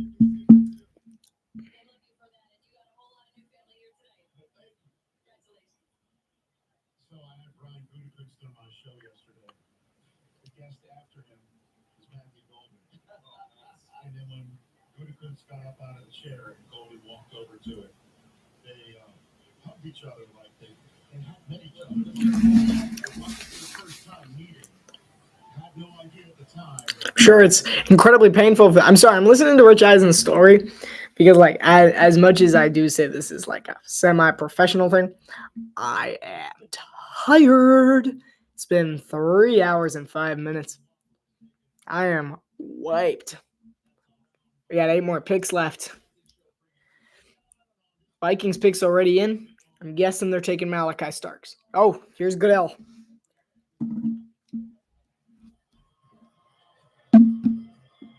Bet they're going to get some boos here. Ooh, there they are. In the 2025 NFL Draft, the Minnesota Vikings select Donovan Jackson, guard, Ohio State. Really? All right, so Donovan Jackson is going to Minnesota. Danny? Yeah, Minnesota continues to invest in this offensive Okay. line. He started out I'm not in love with it. The Giants just traded. Oh my goodness. I saw it. I saw it click at the bottom. The Giants just traded with the Houston Texans. I saw it first. The Giants traded with the Texans. I'm giving this one a 1 because I hate linemen. But I don't understand people who pick linemen.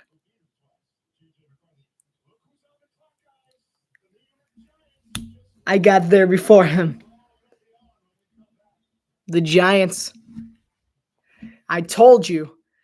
I'm honestly proud of Joe Shine for waiting this long.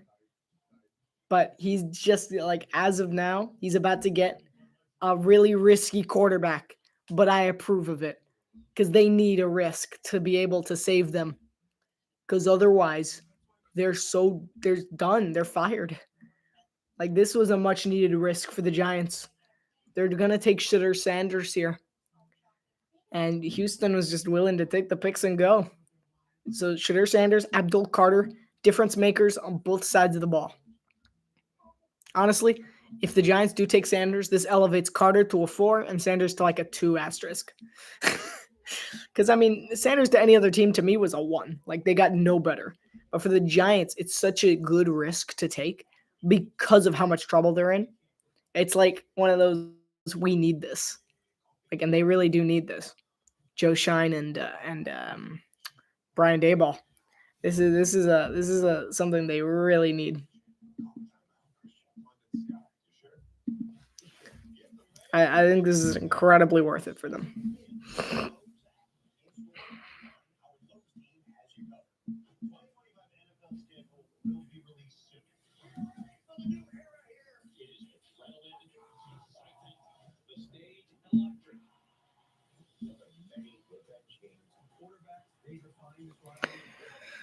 The Giants have 3 minutes. They have Russell Wilson and Jameis Winston along with Tommy DeVito on the roster.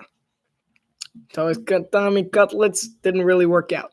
So they got Shitter Sanders is my guess. Pick is in. Feels like the only reason they would need to trade here. The Rams are up after. I could totally see them taking a safety as well, the Rams. Or honestly just being like, just take the picks and trade out. Could have been that the Browns had made a deal with the Rams and the Rams let the Giants know about it. And the Giants are like, nah. They just leapfrogged them. I always knew Houston was trading somewhere. Because honestly, it became all too clear to me, especially after that. I did not expect the Vikings to take a line. They're still the Giants. They won't be.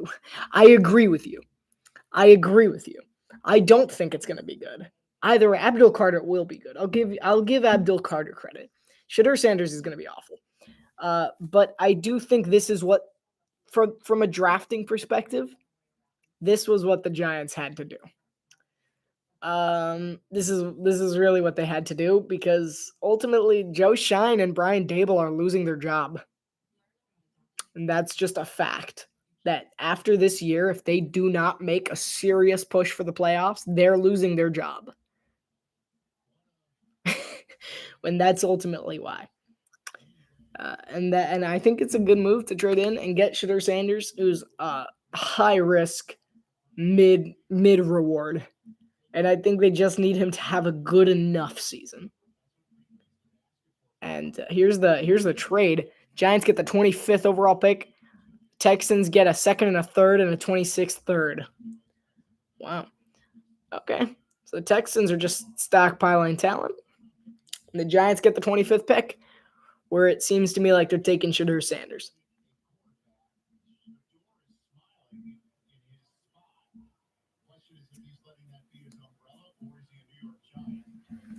He might be a New York Giant. I don't think the Giants will be good. I'm not saying that they will be.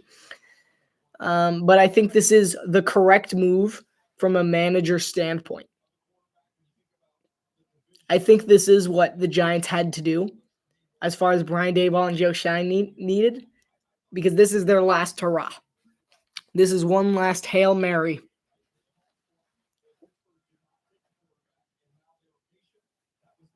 All right. Well, let's hear it.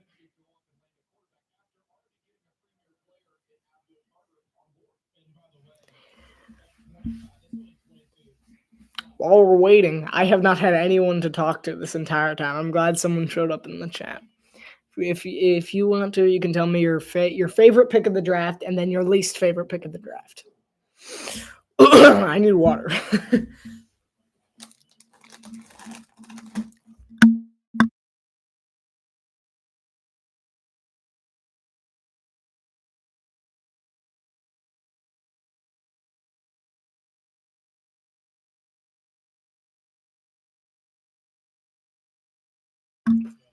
It feels undeniable that the Giants take Sanders here. I don't like Sanders. I've already had my rant earlier on. I had my rant about Shedeur Sanders. Ate the Cowboys back. Me too. You look up at the thing up. You don't even have to scroll up that far. Worst pick of the draft: Booker to the Cowboys. Awful pick. I'm sorry.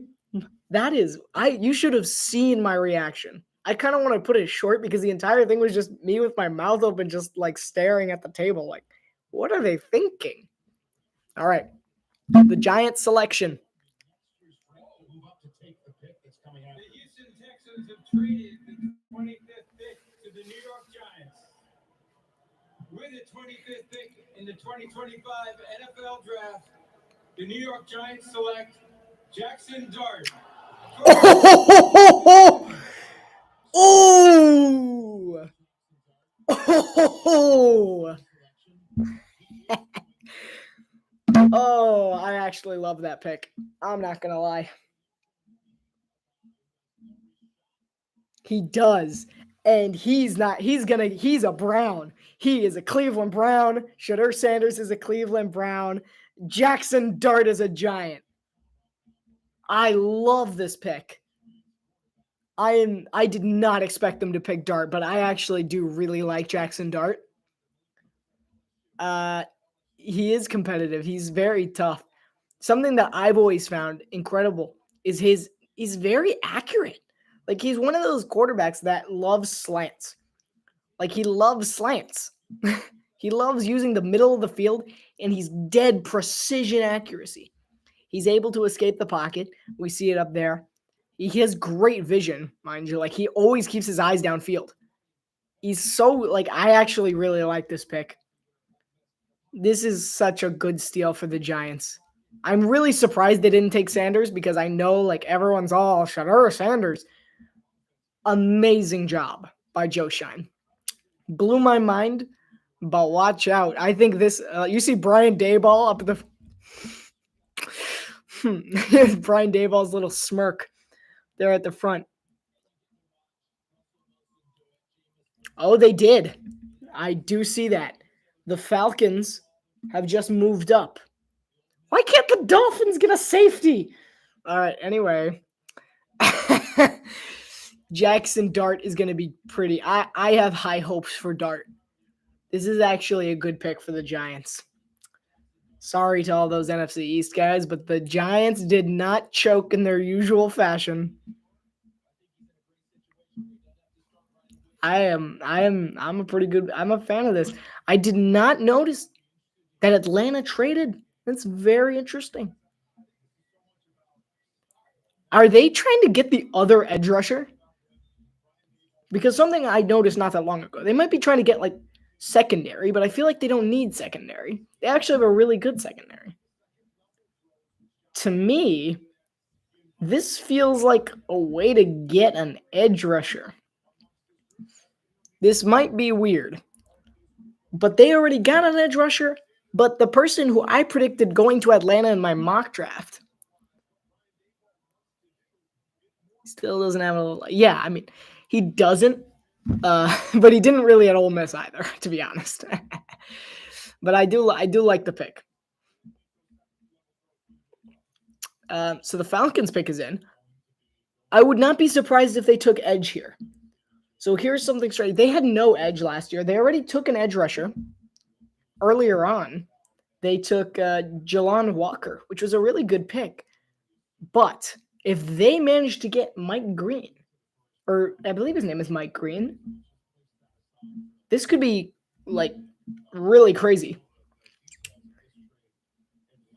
Here's the trade here. 3rd round pick and a 26th overall pick is what the Falcons are getting in exchange for a 2nd round pick, a 7th round pick, and the 2026 first. Ooh. Okay, the Rams just invested in the future. It's a good deal for Los Angeles. I would have taken that too. What do the Falcons want? That's what I'm wondering. Because guess who's still available? I believe Mike Green is still available. If the Falcons take Mike Green, they might actually have such a good pass rush.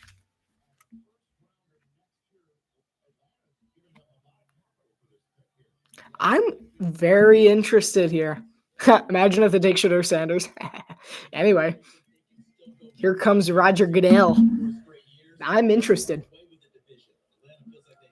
Los Angeles Rams have traded the 26th pick to the Atlanta Falcons.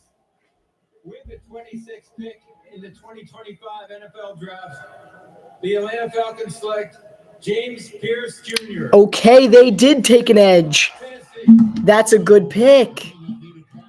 That's another good pick. They have an elite pass rush now. I actually do like James Pierce Jr. I was a little surprised that I honestly was a little surprised that he was a projected 2nd rounder. I didn't put him in my mock draft because I could find like nothing people say good about him. And I'm like, why? Like, I always thought he was really good. I like the Volunteers. I did before the Nico Yamaliava thing. They were a fun team to watch last year. Atlanta's very scared. I knew that's what they were doing. It's the only thing that made sense. And James Pierce is honestly a really good pick. I like James Pierce. But like I was a little surprised by that. And I'm like, huh. The Falcons traded back in. The Dolphins. There's still a chance we could get a safety. There's 2 safeties left on the board. A corner and like 2 corners, because I'll take Maxwell Hairston too. That corner out of Kentucky. There's 2. I don't want Will Johnson. But there's still corners and safeties left. The Dolphins could hop in here at some point. I don't know, with Washington or something. All right. Baltimore, they got to take Malachi Starks. I think they might have just let the draft fall to them, and it just happened to work out beautifully for them yet again. I mean, this ain't the first time.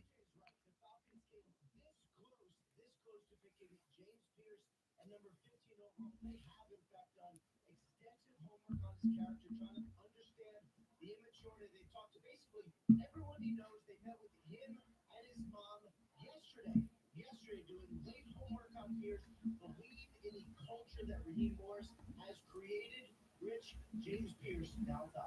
Okay, we just heard the report from Ian Rappaport, and he was saying how Atlanta wanted to pick James Pierce at 15th.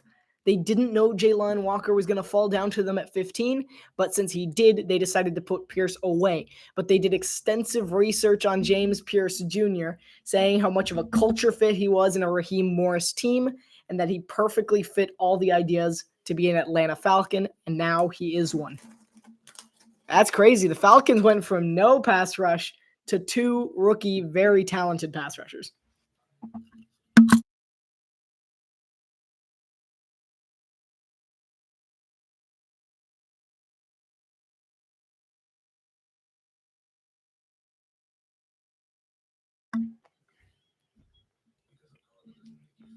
Oh, yeah, by the way, in other sporting news, the Florida Panthers beat the Tampa Bay Lightning. They're up 2-0. Let's go. We're getting out of the rat race, no pun intended. In the NBA, the Grizzlies are crushing the Thunder. Hello? The Knicks, by the way, they beat the Pistons earlier by 2 points in a nail biter. The Clippers are up by 14 on Denver, but the Grizzlies are shellacking the Thunder. That's right, shellacking. Check the score yourself. It's 77-51 at halftime. The Grizzlies put up 77 points and a half? My goodness. Fueled by Scottie Pippen Jr. He's got 23 points. Wow. Scottie Pippen Jr. trying to get the Grizz back in the series. Trying to flip the script at home. Wow.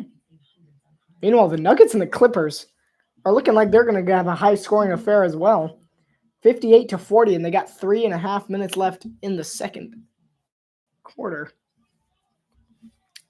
Don't worry. We can talk basketball in a football stream. That's cool.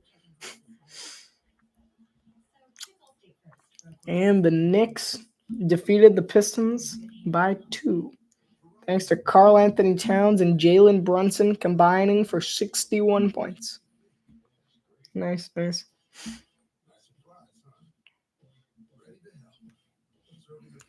Keep trying to find my way back to the screen I needed. Okay, there we go. I accidentally clicked away on my ESPN, or away from the screen that I've been using, and I couldn't get it back, so I was just checking the other scores. That was your quick update. Should have used this time to get a drink. I probably don't have time now, do I? I'm never going to get another drink.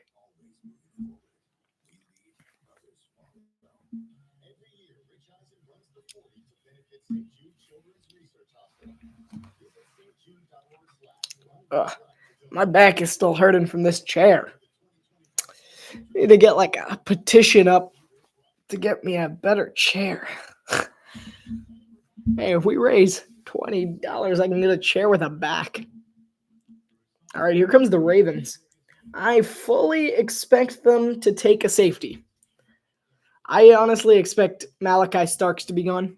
He does fit. He fits the kind of vibe that Baltimore likes on their defensive players. And he'd fill the hole opposite Kyle Hamilton to take over for Marcus Williams. John Harbaugh, you see him up front on the phone there. Is he going bald? I think Harbaugh's balding, guys. That does not bode well for Jim.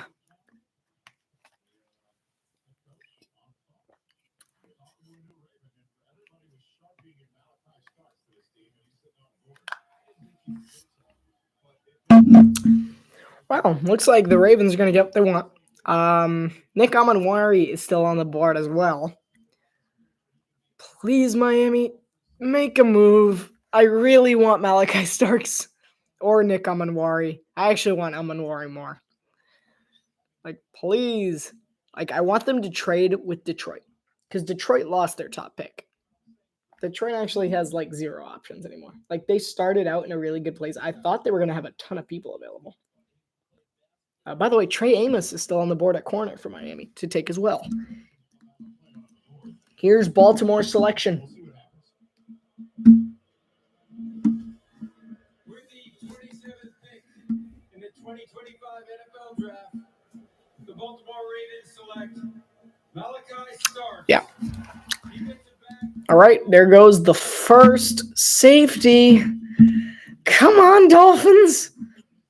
Honestly, if we're gonna trade with someone, it's gonna be with Washington, because Detroit is gonna take Donovan Ezeuruaku with their pick. I'm almost certain, because they had like 3 options that everyone had like penned down as these are the guys for them, and Gray Zabel was one of them, and he's already gone. Tyler Booker was another. Who, don't worry, Dallas took care of that 16 picks before they were supposed to. And that leaves Donovan Ezeuruaku, who was the guy who Washington wanted quite a bit. And at this point, Washington is kind of just like, can't we trade down? And Miami, I would not be surprised if Miami swooped in on Washington and took their pick there. So my ranking for Malachi Starks, yeah, I like it. It's a 3. It's a 3, possibly a 4. The only thing is that they already have Kyle Hamilton, so he doesn't add a lot to the secondary, but he could be very dangerous. Like, he doesn't like change the entire landscape of the defense, but it's going to be a very dangerous secondary. You're not going to want to throw deep on the Baltimore Ravens. Please, Miami. Please trade with Washington. Actually, you know what? First, Detroit pick Donovan Ezeuruaku. If they do not, Miami will not get to trade with Washington. If you can't tell, I want a safety really badly. Because if we get a D lineman and a safety, the Dolphins win the first round. It would be such a success if we get who I wanted, which was Kenneth Grant and Nick Amanwari. Those are the two. Not in the same positions, obviously. But in my mock draft, Kenneth Grant and Nick Amanwari. So please trade with Washington. Or Detroit. Detroit doesn't need anybody. It's Edgar. Actually, that might be. Nope, that's Poe. So close. It's so hard to tell those 3 apart. Pretty sure Edgar and Allen retired. I don't know. I'm not as caught up with my mascot history as I probably should be. But I'm pretty sure Edgar and Allen retired. So Poe is the only one left. It's been 3.5 hours. It's been an honor. There's still 5 picks left. I might be here for another 30 minutes. I want to go to bed.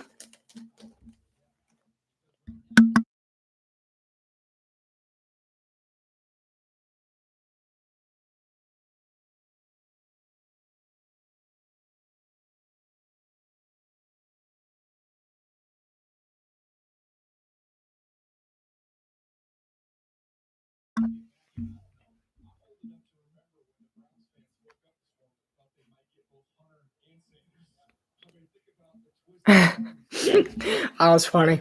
I'm old enough to remember when the Browns thought they could get both Hunter and Sanders. That's something that I think the Browns might start regretting pretty soon. I think the Jaguars might also start regretting it, because Ashton Janty would have been so much better in Jacksonville than Hunter. It's just a better fit.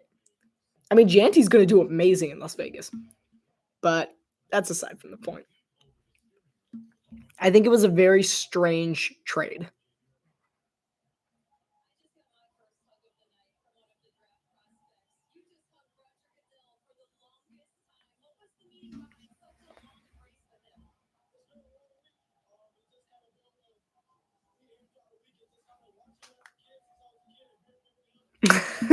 He just called Roger Goodell old.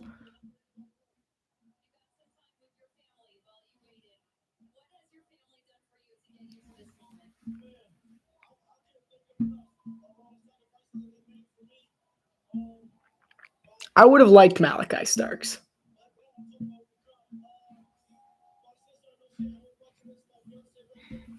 Pretty sure his name is spelled wrong.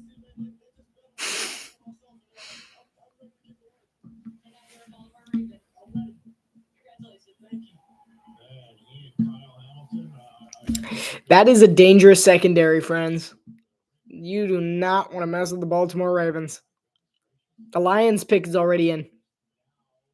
Where's Dan Campbell? There he is. That's as polished as you're going to get, Dan Campbell. Black polo.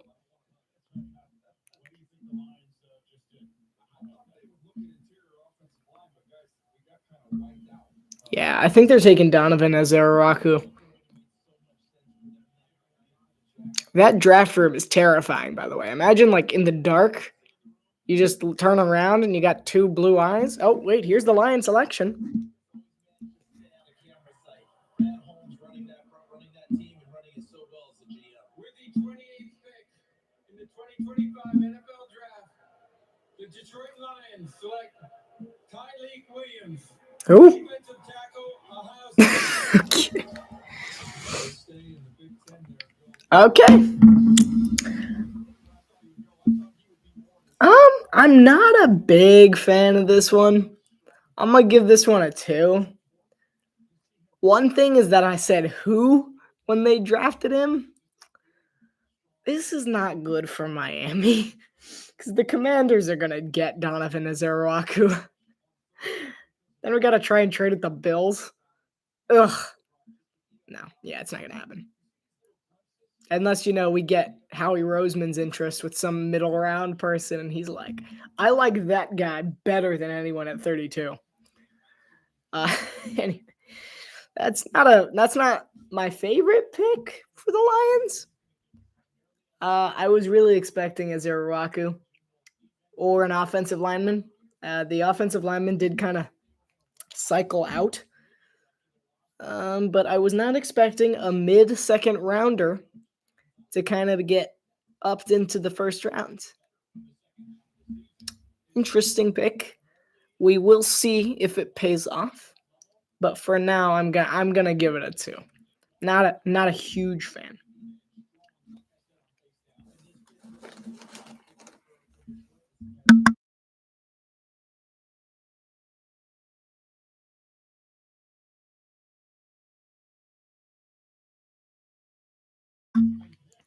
Four picks left. Commanders, Bills, Chiefs, and Eagles. There's a commercial. I'm going to get some water. I've been trying to get water for the last hour and a half. I'll be back in like half a minute.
And we're back.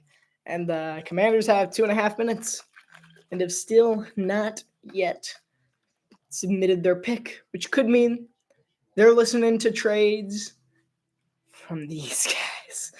Please.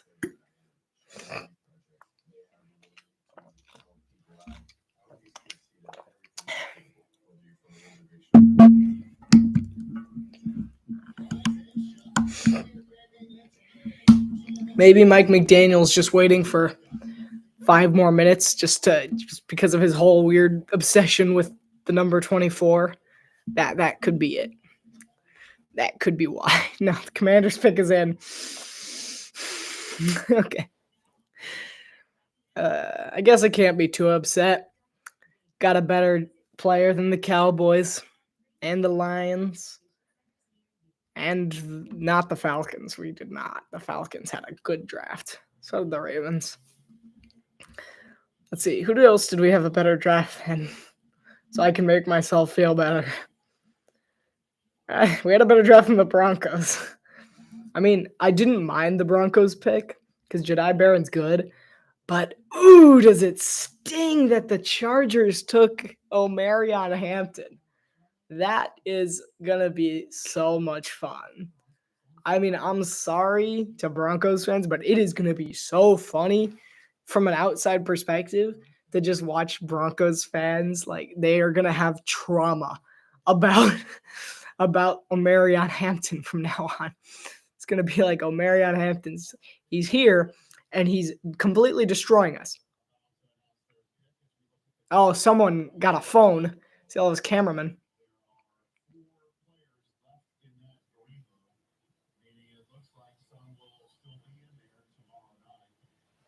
There's like a bunch of cameras surrounding one person. No, I bet that's Donovan Azaraku. Anyway, I will say, yeah, as I was saying, Omarion Hampton is going to destroy the Broncos. It's going to be really sad for Broncos fans, and I feel bad for them. But they brought it upon themselves. They passed on him, and I have a feeling he is going to make them pay.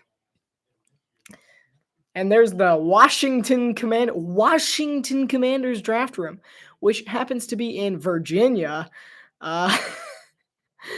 They're called the Washington Commanders, and they're not in the state of Washington or D.C. They're in Virginia. Well, the Commanders had a pretty good first draft with Dan Quinn as their head coach. We know that much. Let's see how the second one goes.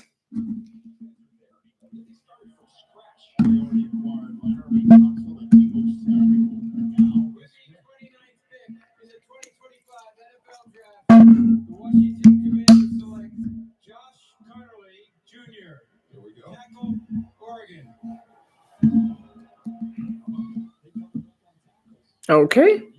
I didn't see that coming. That's a 2. That's a 2 for me. I just don't understand. Like, I understand the importance of linemen.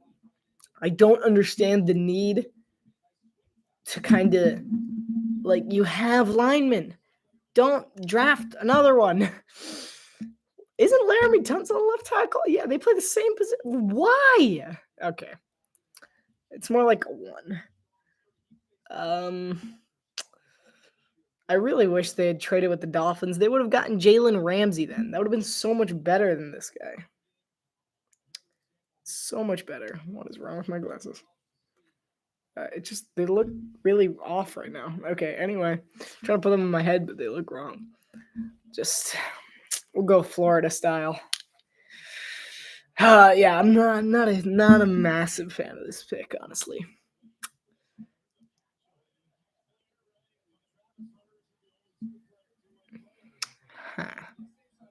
I mean, good for him. And, I didn't know about Josh Connerly.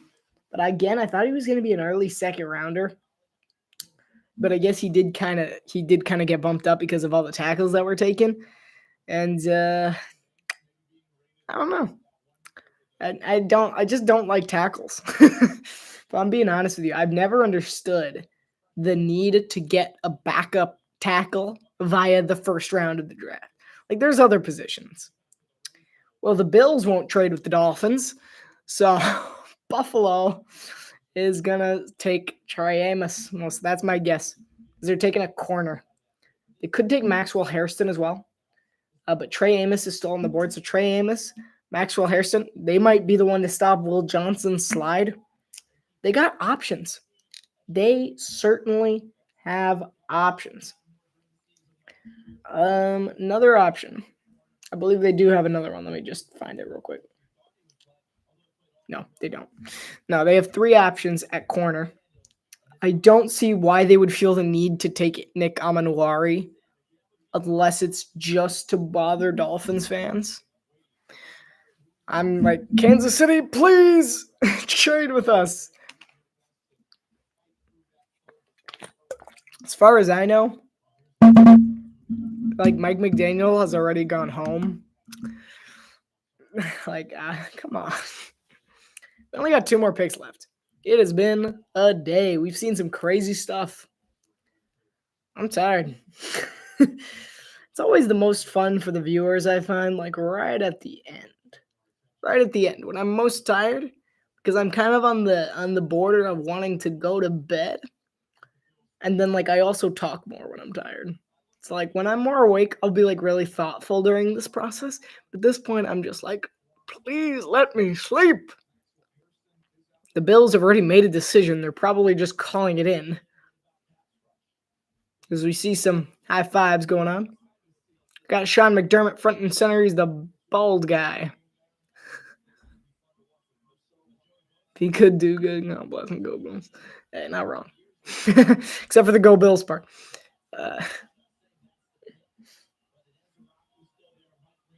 Ezuraku is still there. I could see the Bills taking Ezuraku. If they do take Ezuraku, Tua is getting another concussion.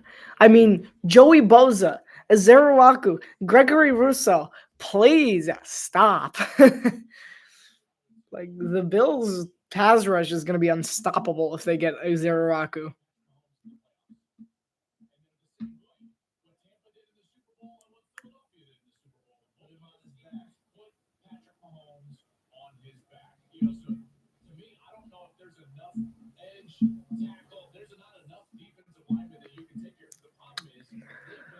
I'm tired, man.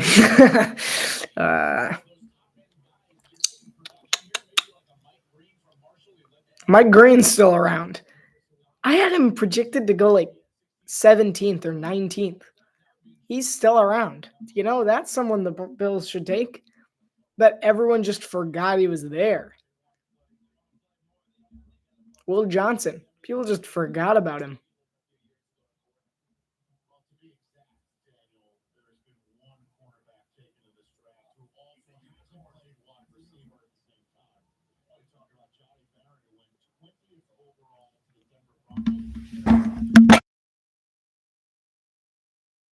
I don't actually think I muted fast enough, but whatever. All right, the Bills have their pick. Is this another Make-A-Wish? Sorry. Just asking.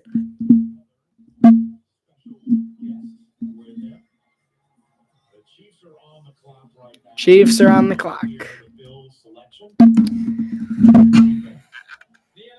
is stepping up to have an even greater impact as a wish maker. Yeah, it's another Make-A-Wish. I was right. It's the best prediction I've made this entire draft. At least the most accurate.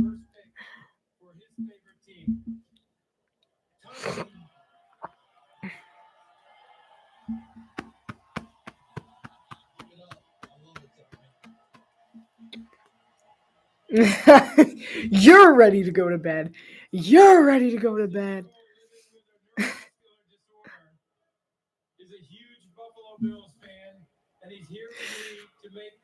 But I agree with you. I am done.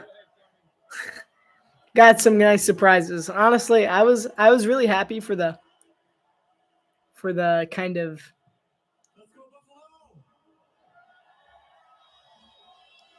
I see the Dolphins fans over there not having it.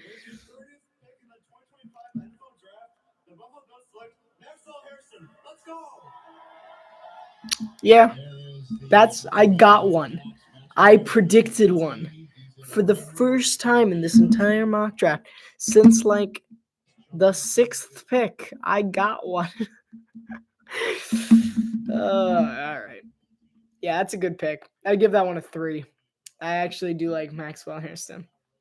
Sadly. Yeah, I was happy for the Jackson Dart awakening in the middle because that kind of got me on my feet a bit. Both the Giants pick and the Falcons pick. Then after that, I was like, okay, come on. Just speed it up.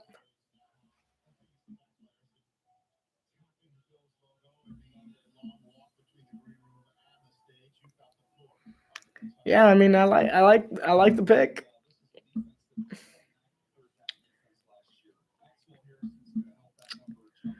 It's a shame.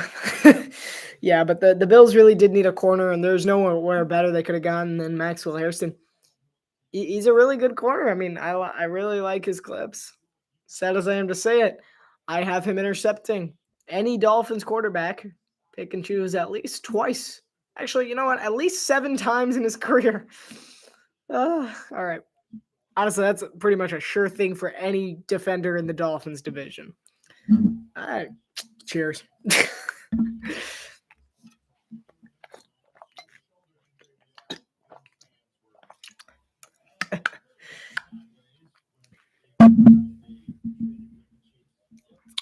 All right. The Chiefs are up. Did the Eagles and the Chiefs just trade? What? Wait, you see that? Is that just an error? Surely it's just an error. They're against the Dolphins. Yeah, I mean, as long as you have good linebackers too. They traded. That's so why? Okay, so weird. Howie Roseman is just so unpredictable. Yeah, I mean, honestly, if you double cover Tyreek and Waddle and leave all the covering up to your linebackers, then things can get crazy. Just leave it up to the linebackers, then there's nothing we can do. Jonnu Smith was wide open on multiple occasions during the regular season, so we're glad we had him. He at least got us to win like 8 games. So the Eagles and the Chiefs traded? What's up with that? What's the trade? Yes, sir.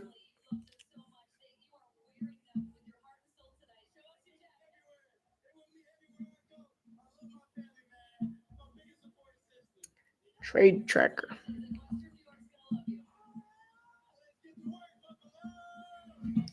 What? The Eagles traded the 32 and the 164 for the 31?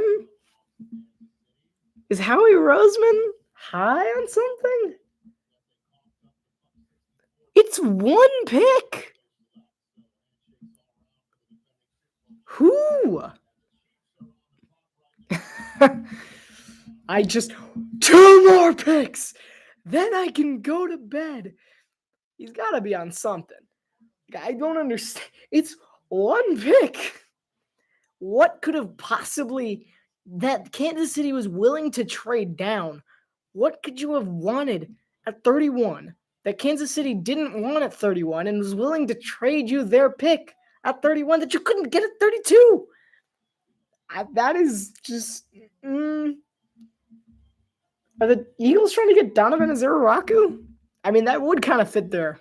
Or Mike Green. Either of the 2 edge rushers would kind of fit the bill in Philly, but why couldn't you just get them? It's 5 this morning and had to work on it. It is 5 in the morning. I win.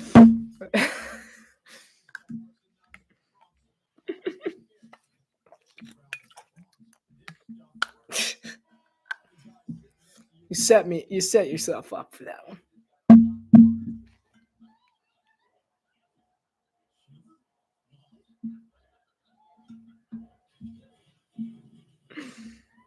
I have no idea why Philadelphia would want to do this. I mean, I guess for Azaraku. Maybe for what's his name? For Mike Green? Honestly, I feel like it's possible they did it for Will Johnson. I mean, he slid so far, and he does feel like he's got Quinyon Mitchell vibes, but a little more unpredictable. Although he's probably gonna pull home.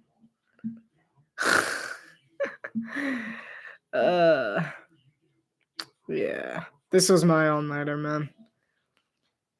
I'm taking a break. I'm so glad school's almost done. I'm gonna take it. We're going on vacation in like the middle of May, so we're gonna be like gone. Like yes. I'm glad school's out for it in like next week or so. I get off and I can chill.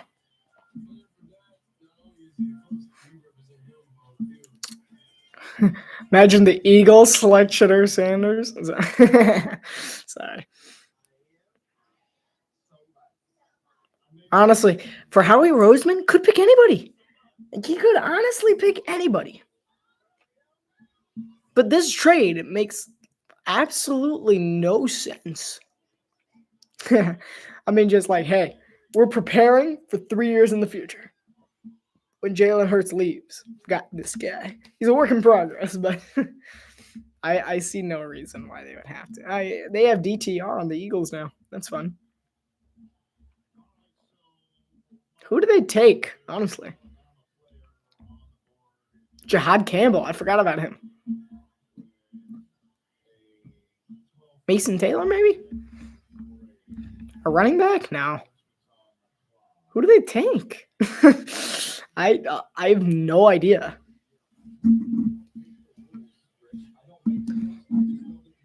Could you please announce it? We're 4 hours in. This is longer than any other time I've been live. I forgot how long this takes. Howie Roseman looks like he's trying to explain to Nick Sirianni what he's doing. You see, it's actually, I'm predicting 7 years into the future. 7 years? Yes, you see, I think this guy will be very good in 7 years. You think we're going to have him in 7 years? I do, because I'm a very good general manager. I just don't get it.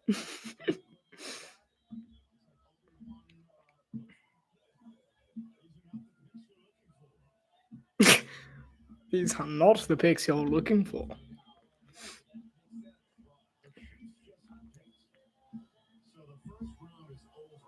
First round's over.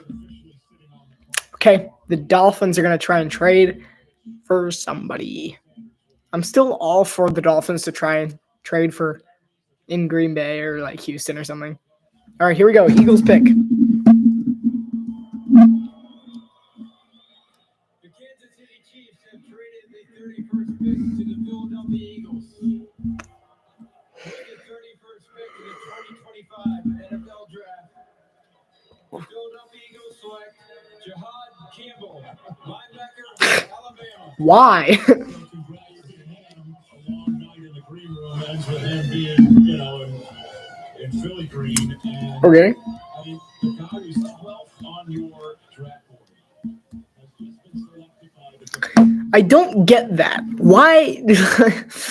The Chiefs were obviously willing to not get him. Like, what was the need behind the one pick jump?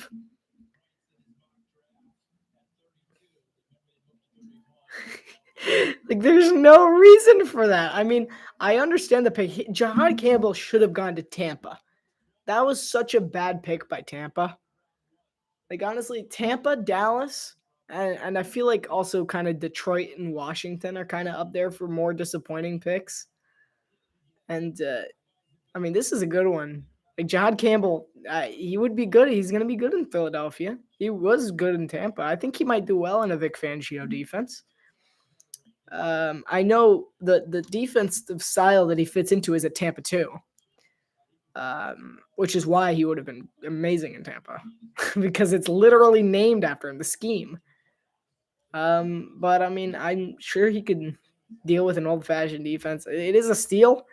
I mean, considering I had him going at like 20, they got him like 11 spots later, but I see no reason why they couldn't have gotten him 12 spots later. But okay.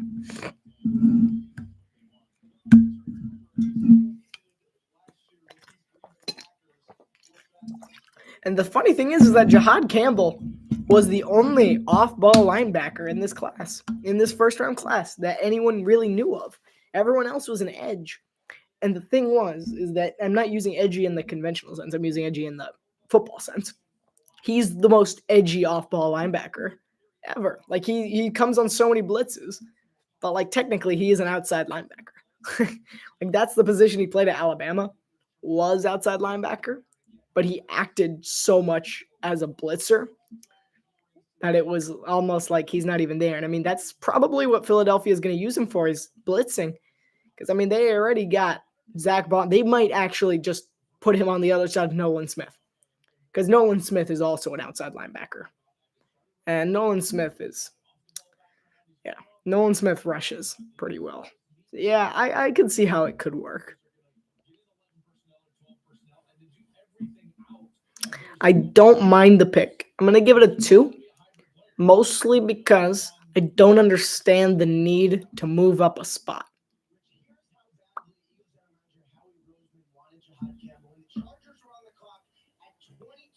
He was working the phones trying to get a trade. They thought they had a trade, thought it was done. The Chargers ended up picking, trying to get at 23, again at 24. Now get Campbell at 31.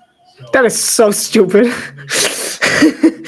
All right, so the Eagles were the team that held up the Chargers during the drafting process. So if you remember, there was a really awkward pause for the Los Angeles Chargers when they were on the clock because they went over the time. Because they were dealing with the trade, which we now know was with the Eagles, so that Philadelphia could get Jahad Campbell. It fell through at the last second, and the Chargers snagged Omarion Hampton. And the Eagles have attempted to trade for the 22, the 23, the 24, and eventually decided, why not just trade for the 31? Because they were so sure the Chiefs were going to take this guy.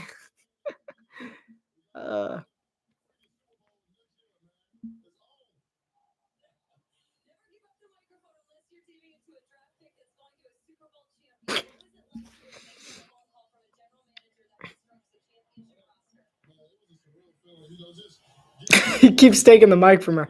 He does not like that. No reporter should ever do that. It's a bad idea.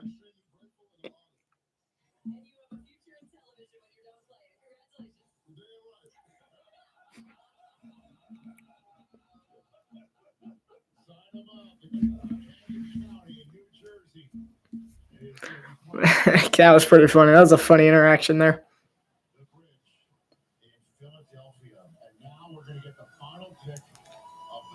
The last pick. It's been 4 hours. I mean, it's fitting. I had to split up my mock draft into 4 parts. So, honestly, that entire thing was like, you fool. Honestly, Nick Amanwari's still on the board. We have a chance of getting him in round 2. Which might make me tune in for just a second, just to see if we trade up early to try and get Nick Amanwari. Here come the Chiefs. We're finished, folks.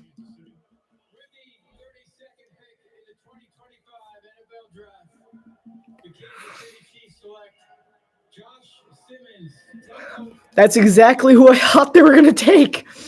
That's my problem with the Howie Roseman trade. The Chiefs were destined to take a tackle. I knew they would. I was wondering if he was still on the board because I didn't see him. And I was like, this is who I wanted for the Chiefs. The Chiefs just took him anyway. Why did Howie Roseman feel the need to move up to 31? I mean, of course, naturally, when Jahad Campbell it blows up for the Eagles, gets 13 sacks in his rookie year, as Defensive Player of the Year, everyone's going to be lauding him as the best general manager in the history. But why on earth did he trade for that pick? All right. I'm gonna go to bed. I'm gonna get some sleep. It's been an honor and a pleasure. It's been a lot of fun. Round 2's tomorrow. Forget about me doing a commentary on that. But it's been fun. Hope you guys enjoyed. It's been 4 long hours, but I do love the NFL draft. It's a football fans' favorite time of the off season. And you see people at Lambeau are clearing out, and I'll take my cue as well. Thank you guys so much for watching. Hope you guys have a wonderful night. God bless. Have a good one. Bye-bye.